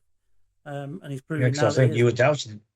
I think you were doubting, weren't you, Rossi, at the start of the season? Start of the season, yeah. I think. Well, you think you didn't offer anything? Well, I think he had a good start. And you think, is it just like beginner's luck and we're on a bit? I was as well. I didn't think he. It was that period after that. That period after that, I was thinking, oh, yes, can he hack it? But that's why I've said, since his transition to wing, he seems to be a lot better player than he was at striker. Well, I think he was used to that at Truro, wasn't he? He was playing a bit more wide. Yeah, I think so. Yeah. Coming in. Anyway, we've got Cookie there as well. Cookie's played him in for him. And he's got to learn off players like that, hasn't he? Cookie's got to be telling all the old tricks of the old dog. What about you, Steve? Well, I've got 5 players. Just reel the team off. But, have you got any of the 3 that I had? I've written down Jackson Smith. Shout. Yeah. Shout. I was going to go for Pym, but then I thought, no, I'll go for Smith instead. You went for Pims. Smith. I was Smith, Rogers, McJanet, Chury. And I've got 6. Chury's another shout. Just name the team. Jackson Smith, without him, I don't think would have been where we are in the league. No, I agree. We won't be in a chance of the playoffs. Honestly, he's been fantastic. He's hardly made a mistake. But I know he's not been in here. If you're going to pick the one, then who are you picking? Are you picking Jacko? Yeah. Okay. Good. It's good to see the keepers making appearances in these lineups. If it was a soft spot person, I would have gone for Grimsby, which I didn't want to do. I wanted to see who play well. I would have gone for me Albanian Beast. Yeah. Oh, he hadn't played enough yet. Yeah, we need to have at least. He's going to be a fan's fave, and he's had one. The second game I think he played, he wasn't quite as good as the first game. Everything, he's not quite so good. Yeah. I think it was it the Walsall game, and ever since then he's been back to. He's just brilliant, isn't he? And he's just like a little Terminator. There was one point of the game against Crewe the other day. He was about 5 yards behind this winger. He chased him down, didn't he? And at the last second, he just got his shoulder and his foot in front of him and saw the ball out. Yeah. And we were just pissing ourselves because this lad was like, fucking hell, where's he come from? And of course, he's like a little solid unit, and he's not massive, but he's stocky. And as Dave Artell said, he even frightens him, and he's a big bloke. So that's Grimsby. We're all biased. We love them all. But since we had to pick, we picked who we picked. Barnet. Steve, we'll go to the person with the best Barnet. Another name I can't pronounce. Shimanga. Shimanga. You like him? Yeah. I just think he scores goals wherever he goes. He scores goals, and I wish he was at town. Get them all. He's a lot littler than I thought he was. Cause I don't think I'd seen him. I missed the Chesterfield game where he scored the winner against us before he broke his leg. And then when he's come back with Swindon and now Crawley and now Barnet. When we saw him against Crawley, it was awful against Crawley at the start of the season when we played him. And then, I've not really picked up him doing well against us, but he's certainly started getting amongst the goals now, hasn't he? He is, and Jesus, I can't remember. I'm just looking at his clubs he's had. He's a journeyman. Just ridiculous amount of clubs. Yeah, I worry with players like that, whether it's them that are the problem. But he's scored 10 goals for Barnet in 18 appearances, and he just looks dangerous. He's compact, he's little, he's exciting. Yeah, you can see it. I haven't picked. I'm sort of looking at this like players that I would not want to play against. You see them in the lineup, you think. Oh God! Well, I was terrified that we were facing him first game of the season. We didn't need to worried. It was awful. Everybody has an off day, I suppose. Rossi. Senior could have gone in. Slicker, their goalkeeper, I like. But speaking of slick, quick, and light on his feet, I've gone for Ryan Glover. Yeah. Just to speed things up. He just glides through players, doesn't he? Just to speed things up. I went with him as well. Yeah, it's just entertaining to watch, like you say, and it's who's that? Ryan Glover. It was their number 8 when we played against them at home. Oh yeah. Yeah. He was just brilliant on that. I don't day. really know. He is really nice to watch, and he's one of their better players. Been there a few years now as well, Barnett. Shown a bit of promise last couple of seasons. I think this is probably his best season he's had. He's played 70 games from the last couple of seasons since 2024. Was previously at Aldershot. My notes I've got. Can't believe he's at Barnet. Yeah, well, I don't think he will be at Barnet in the summer. Because Bristol Rovers were sniffing for him in January, and he was Blackpool after looking him at as well. going. Probably, yeah. I can't remember. I know Bristol Rovers were looking at getting him in Jan. So, yeah, I can't see him being here in the summer. But yeah, cracking little player. Yeah, I would agree with that. Just to speed the job up. Crewe got close up on him at the weekend. You didn't, Rossi, obviously. But I don't know. But I'm sure you're fully au fait with Crewe players. What you got for Crewe for us? I've gone for the veteran. The veteran, Dimitriou. I have, yeah. Town were after him a bit I back. just think he's always been a hard no nonsense centre back. Yeah. Obviously, but he spent most of it. I think it was at 6-7 seasons at Newport. In I'd say his prime years. Because I think he's 36 now. Yeah. So he's getting on. But I think he's one of them where you strikers probably don't want to go up against him as much. Yeah. If they can help it. But I think I'd have loved Dimitriou. Don't tell Andy Grimsby. Cook that. I know, yeah. But I'd have loved Mickey at Grimsby. I think he would have been a decent centre back to have. I think Paul Hurst was after him at younger. that season when he was trying to save his job. Couldn't get him, and I think he went to Crewe. I think he was going to go to somewhere else, and then he decided to go to Crewe. So yeah, I think it's a decent shout. So he's been at Crewe a couple of years now, 2-3 years. Yeah, he's been there a while now. But no, I've liked him, but he should have been sent off against us last season at their place for bookable offences. Should have been, yeah. Then ended up scoring the second goal. 258 games for Newport, 100 odd games for Crewe. Previously at Shrewsbury and Cambridge in the league. Steve. I've got Holycheck, is it? Yeah. Holycheck, yeah. Quite like him. He's a young player. Don't know how old he is. Is he the lad you mentioned about Doncaster? No. Was that Tesgel? Yeah, Tesco. This is Holycheck. He's 20. Yeah, he's the one that Stewart wouldn't let in the ground once because he thought it was. That's what I meant. Yeah.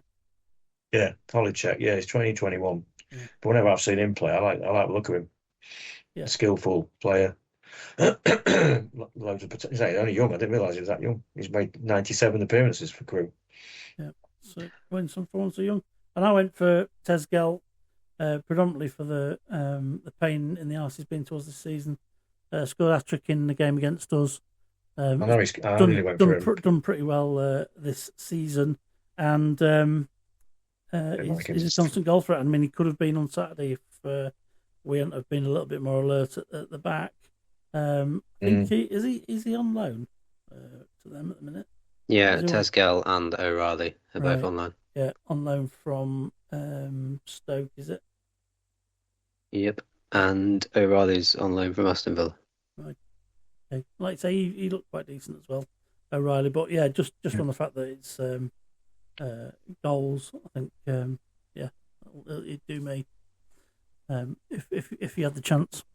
And he's an England international at all under levels 16, 17, and 20s. So he's obviously well thought of. He's Stoke City's youngest ever senior player as well. To turn out from them, they think some of him as well. So that's Crewe. Oldham Athletic. I don't know any. To be honest, I don't know many Oldham players. Pet. I've gone for Pet, the captain. So I've seen him a couple of times. Good player, but apart from that, don't know. Rossi. Let's give us a bit more authority on Oldham. Arguably one of the best centre backs in the league, Manny Montfort. Yeah. Ridiculous how strong and how physical he is. I mean, he made all of our players at Oldham away look like, well. And you were there, weren't you? So you saw it in the flesh. Yeah. Manny Monster. I did, yeah. Yeah, I didn't realise, by the way. I think he's 31. I thought he was younger than that. Is he? But yeah, 31 years old. But I think the only reason why Oldham have been on the run they've been on is one, because of him, and two, because of Hudson in goal. Yeah. So is that your honourable mention? Yeah. Funny you should say that, because I went for Hudson in goal just because of the high numbers of clean sheets again. Yeah. And it's rare. Not very often you've heard in seasons gone by keepers been mentioned for lots of clean sheets. As it seems to be an in vogue thing, but he's one of them with Eastwood and Jacko, who are quite good at keeping clean sheets. Thought he looked pretty competent in the games I've seen him against Town. Kept us out in both games, so I will go with Hudson in goal. So your mention is mine. Just gives my choice a bit of credibility. Next up is Walsall. Dropped off massively, as we've mentioned, this season. Worse than last season. Dropped down to 12. I went for Charlie Lakin, just because I've always liked him in the centre. I always thought he's quite a decent player. Just can't shift that from my head, so I went with Charlie Lakin. I think we were looking at him. We were. It was quite a few seasons Artell's favourite. When he played at Sutton. Yeah, he played at Sutton United for a couple of when Sutton were in the League Two. Yeah. And he looked a decent player then. So yeah, Walsall picked him up, and he hadn't been a little bad player for him, I don't think. No. So there's a few loans about the place and what have you. But as I understood it earlier on, when he came, I think Artell was in for him. It was Artell who liked Would have been. I think so. Because at one point I thought it was one of his young uns from Crewe, but it wasn't. Steve, who you gone for? Jealous. Jamie Jealous. Just because he scored against us.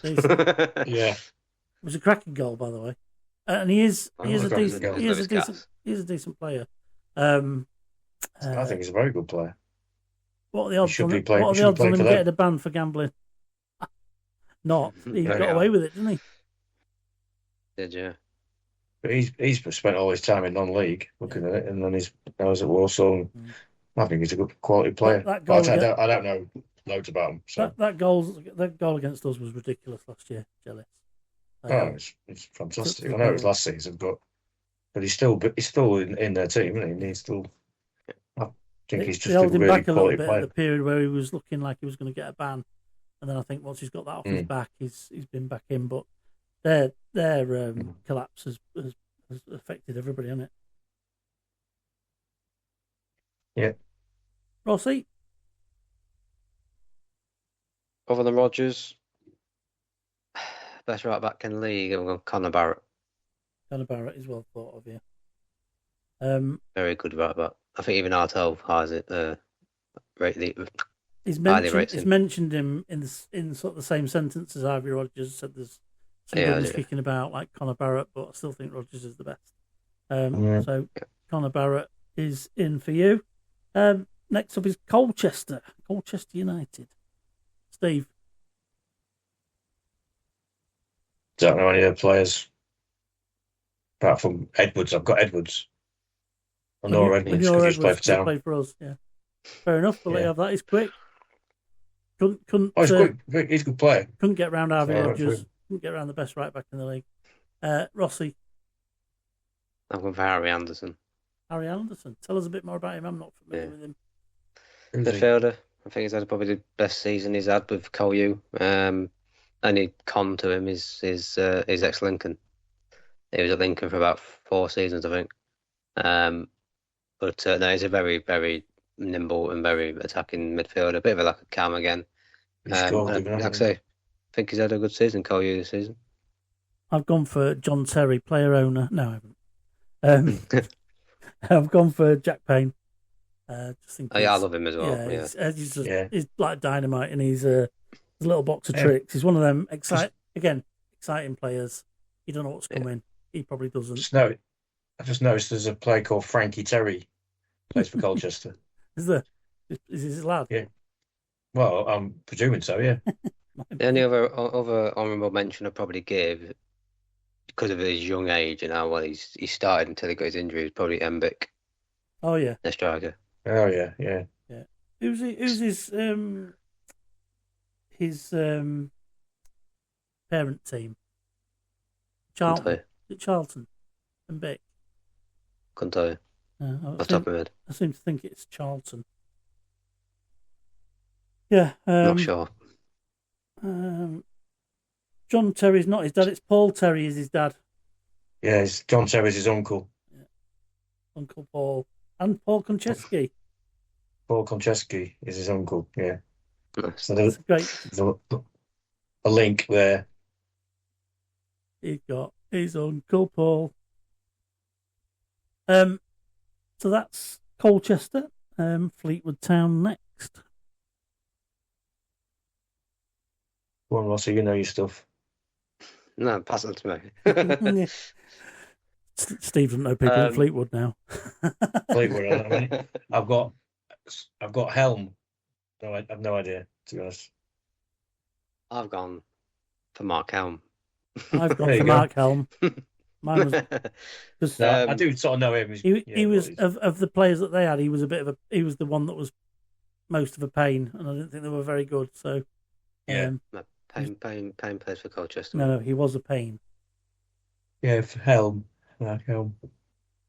Yeah, Mark Helm, I've gone for goals and assists this season. Are probably one of the most creative players Fleetwood have got this season. Scored a great goal at Swindon the other week, falling from the left, and he played it in, and now he hit it first time coming from behind him. I'll never know.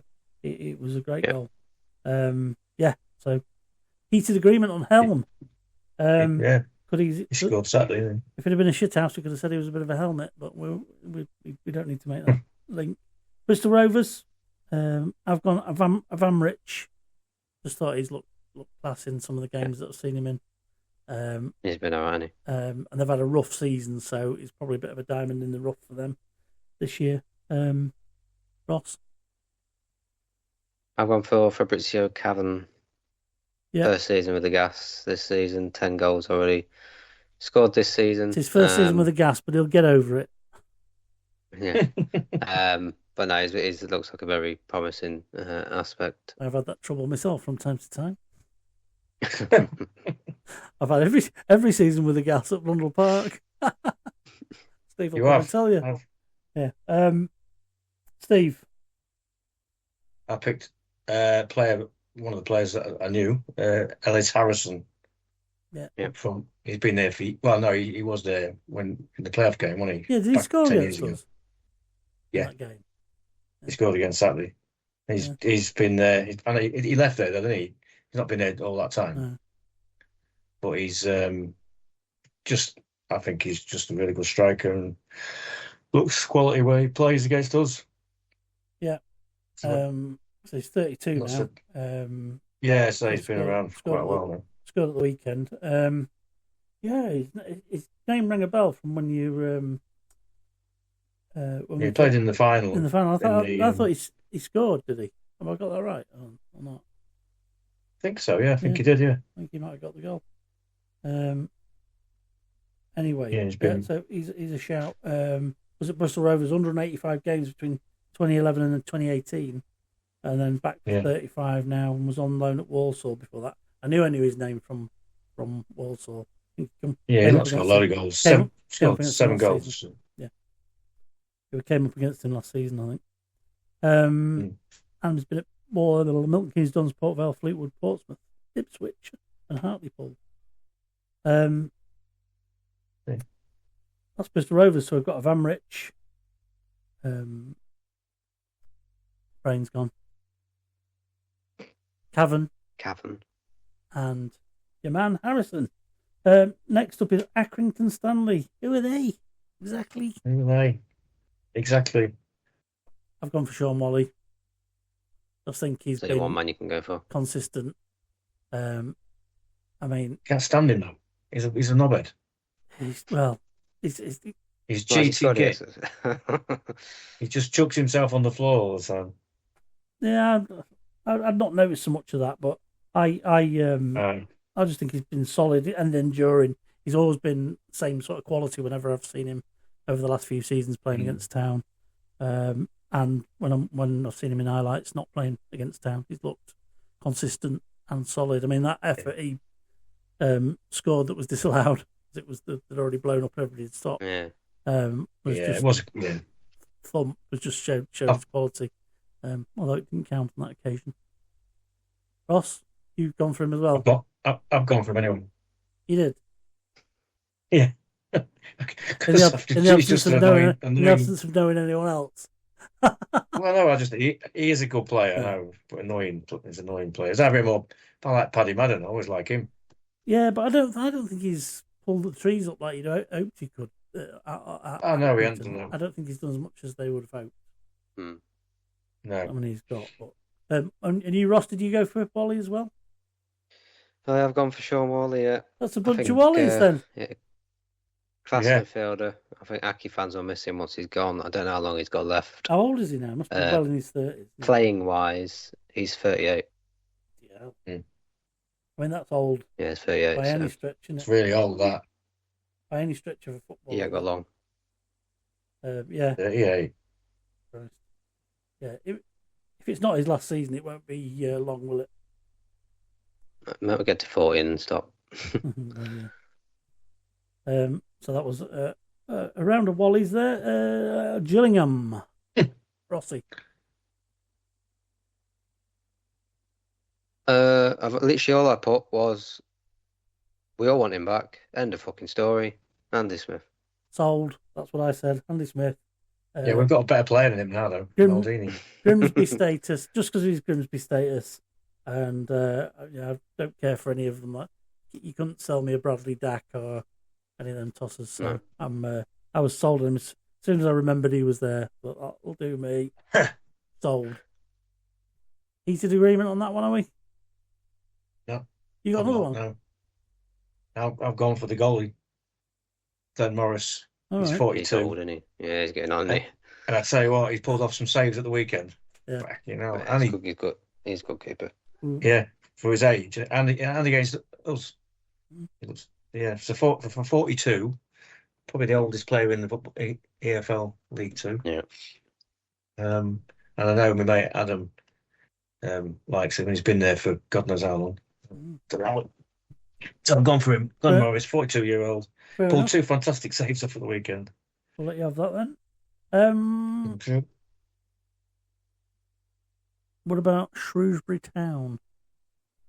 I've gone for Will Boyle. I just think he's really stand out of a bad bunch, really. I think they've been poor this year. And they've had a few little flurries. But of the players they've got, I think he's probably a standout for them. Scored at the weekend as well. That's not the only reason I picked him, by the way.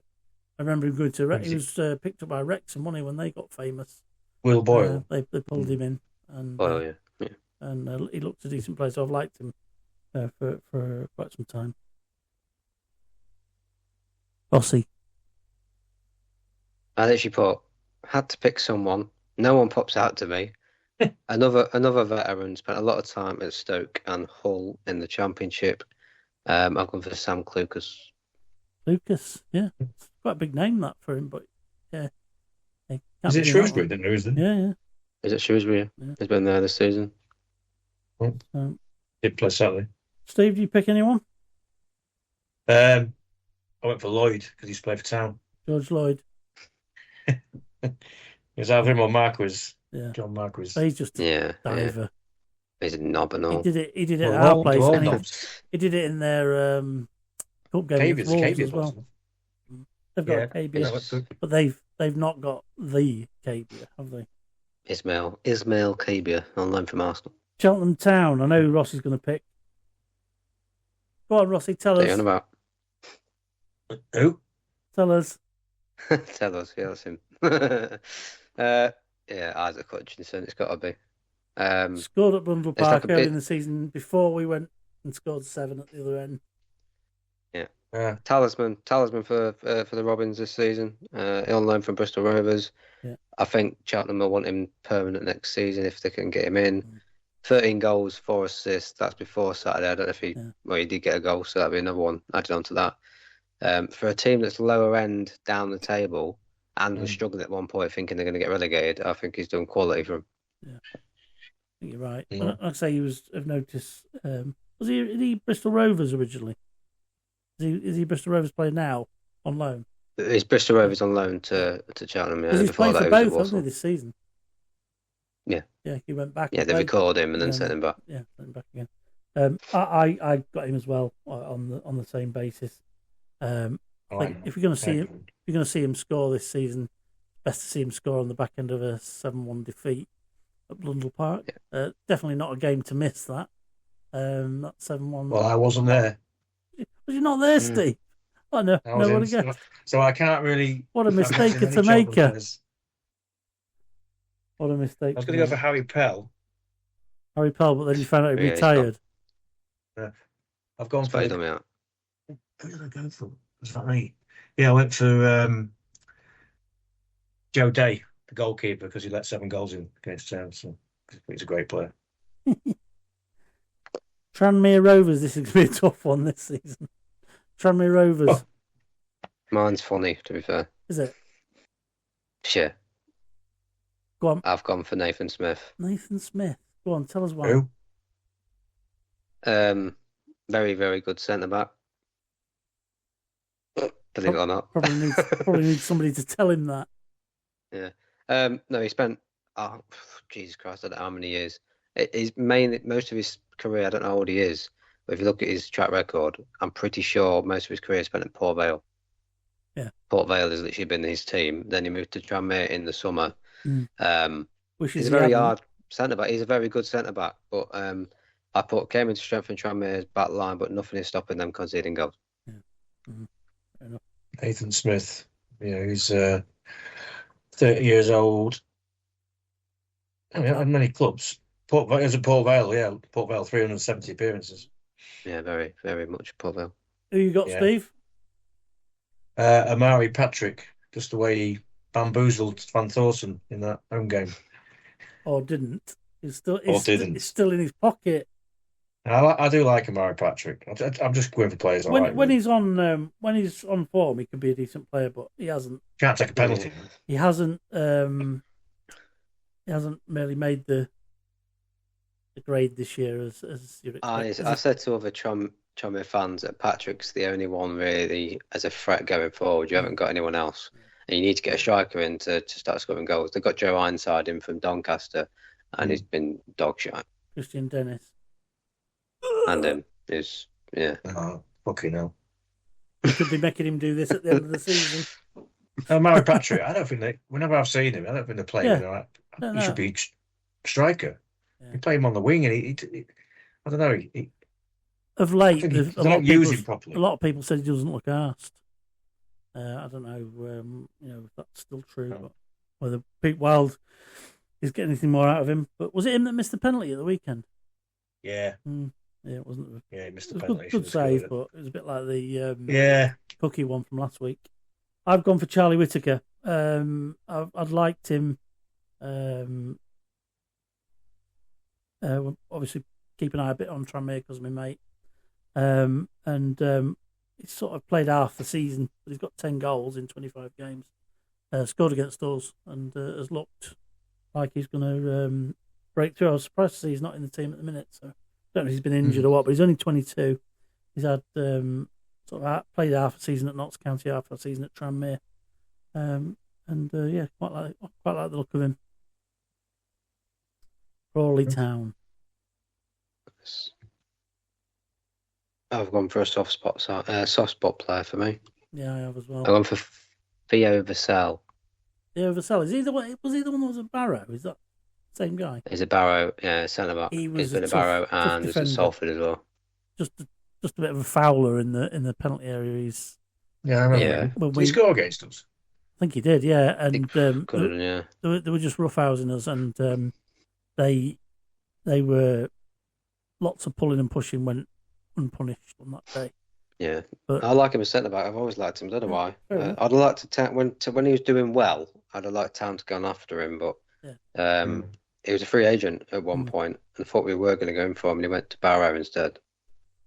And then obviously he didn't really get much in there, and then Went to Crawley. I've gone for a lazy choice on this one. I've gone Danilo Orsi because I quite liked him when he was here. And You backed him with a horse. I've gone for a lazy choice of Danilo Orsi. He's got a boot on at the minute, hasn't he? But he seems to have done all right wherever he's gone. He's had a few clubs back and forth, but back at Crawley now, which is where he left us for. So that's my pick. Steve. Yeah. I've gone for Harry Forster. Harry Forster? He's the one with the long hair, isn't he? Yeah. Yeah. But not I ain't gone for him because he's got long hair. But it's just jealous. I just think whenever I've seen him play, he looks a lovely little player. On the wing for Crawley, and I think he could play for a better team than them. So, yeah, Harry Forster. He scored a few goals as well. Newport County. Oh, yeah. Rossi. Soft spot again for me. I've gone for Bobby Camwell. Right. Winger. Again, he hasn't really done a lot, but I think he needs to go away from Newport. I just feel like he's a very exciting player to watch, but he's not got the players around him that can kind of get the best out of him. But I really like Bobby. Steve? What was his second? Bobby who, was it? Bobby Camwell. I've gone for Jordan Wright. Just for the entertainment value. I quite liked him when he was a good player. He was a good shot stopper. He was a good shot stopper. But he was like Dracula, wasn't he? He's dead scared of high crosses. And he's proved good comedy value this year, hasn't he? We've had the pass straight out to the Cheltenham forward who just lashed it back into the net at him.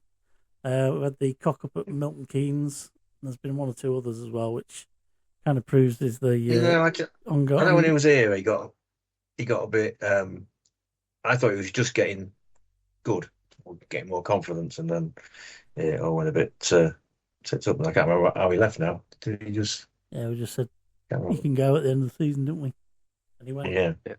And we waved him off, and judging by what I've seen of him this season, the only thing I can say is, for entertainment value alone, I'll give you that one. But this is the only one I went for, and I just went, nah, can't pick. Looked at the side, thought, boring, don't like any of them, don't think of anything much of any of them. I'm not going to pick. So that was my refusal to pick a new put. Well, I went for Jordan Wright just because he's ex-Town. I just think they're so boring. Yeah. Boring side. They were nothing team, are they? They were nothing team. For me, that's just my view. Barrow. Only one choice there, isn't there? Oh, Ross's micro signals are saying no. He's not gone for Danny Rose. Go on, who are you gone for? I haven't, no. I've gone for Elliot Newby, midfielder. He played against us the other week. Obviously, Barrow really struggling this season, but as a midfielder, obviously the season before, he's very nice, exciting, decent with his feet, good pass on him. Obviously scores a few goals, but this season I feel sorry for Barrow. They just seem to be going downhill, aren't they? So, all the better players for Barrow, you don't see much of them. I think if they're playing better in the season, you see and hear of them more. That's true. And you can be a good player in a bad side, can't you? On that basis, Steve, after 3, Danny Rose. Danny Rose. Danny Rose. Oh, sorry, I missed that bit, yeah. I couldn't see beyond Danny Rose in Barrow, and he's starting to have an impact on them as well. Scored that winner against Bromley, assisted at the weekend as well. So I think he's getting back into it. So it was an easy pick for me, but a lazy pick again. But just a lazy pick, but an easy one. Love the guy, so it was worthy of it. Last, but by very means least, Harrogate Town. Ross, go on. I'm waiting for Steve to say Brendan Morris. Oh no! I'm not going for that, cunt. There's one to clip for the advert. No, I've gone for the guy who I thought was excellent against us up front. That's because Kulski, is it? Mikulski. Kukulski. I thought he was really good against us. He's one of two for me. What's the other idiot? Again, best of a bad bunch. Got thorns in our side. Who did you go for? Brendan. I went for the person that I warned people about before we played him, and he ended up getting the assist for the first goal. I went for Reece Smith. Reece Smith, yeah, you mentioned him, yeah, definitely did. Decent player. Struggling team. He's only 23 years old. I think he's got a lot of more potential to come. And the problem is now he's probably looking to be playing National League football. But I'd probably say a League Two team comes and picks him up if they do go down. Yeah. I went for McCulsky or Stephen Duke McKenna. He was decent for them in the first game against us, and then two out the two games were the thorns in our side. I was surprised by McCulsky because I'd never heard of him prior to a couple of weeks ago. I thought he was excellent. But he was really good against us.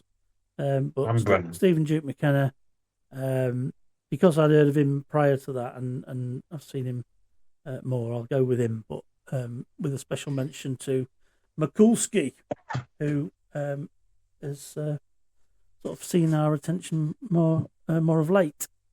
So that concludes the league table of teams. Some interesting choices, some consistent choices. In coming weeks, we're going to go through and try and make a team out of not necessarily that lot, but be interesting to see if we can shoehorn into what places to make our Three Fish team of the season. So that'll be interesting because we've all got to come to consensus on it. Yeah, we've decided it's going to be 4-4-2 to allow us to squeeze the right number of players in from a fair number of players from each sort of area of the field. So that's for an upcoming episode.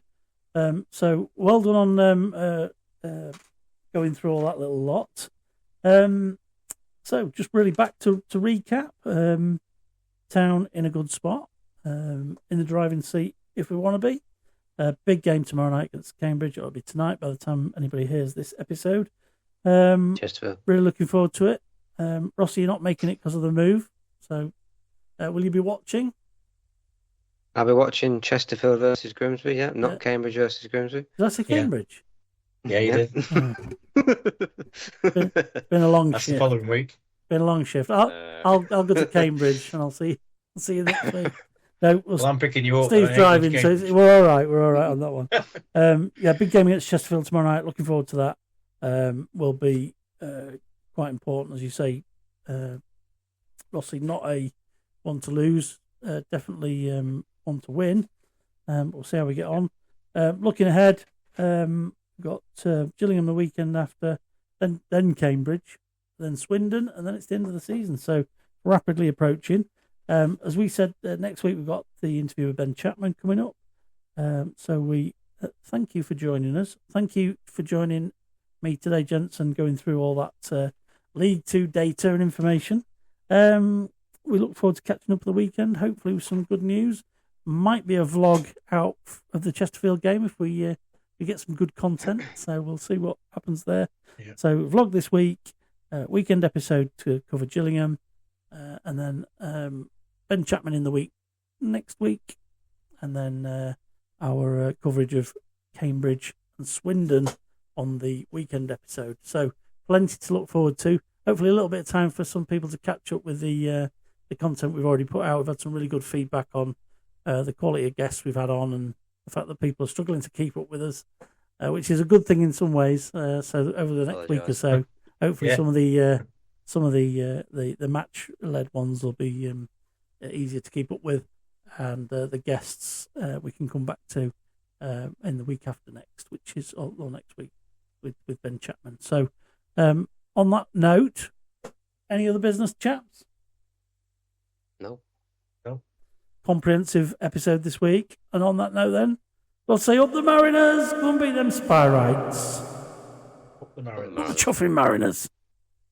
Cheers, lads. All right, mate. Later. Thank you for watching or listening to tonight's show. You can catch us on YouTube, podcasts on Podbean or Apple Podcasts. You can also find us on our social media channels on Instagram, Twitter, or X as it's now known, TikTok and Facebook. Please like, subscribe and share at every opportunity. It helps us a lot.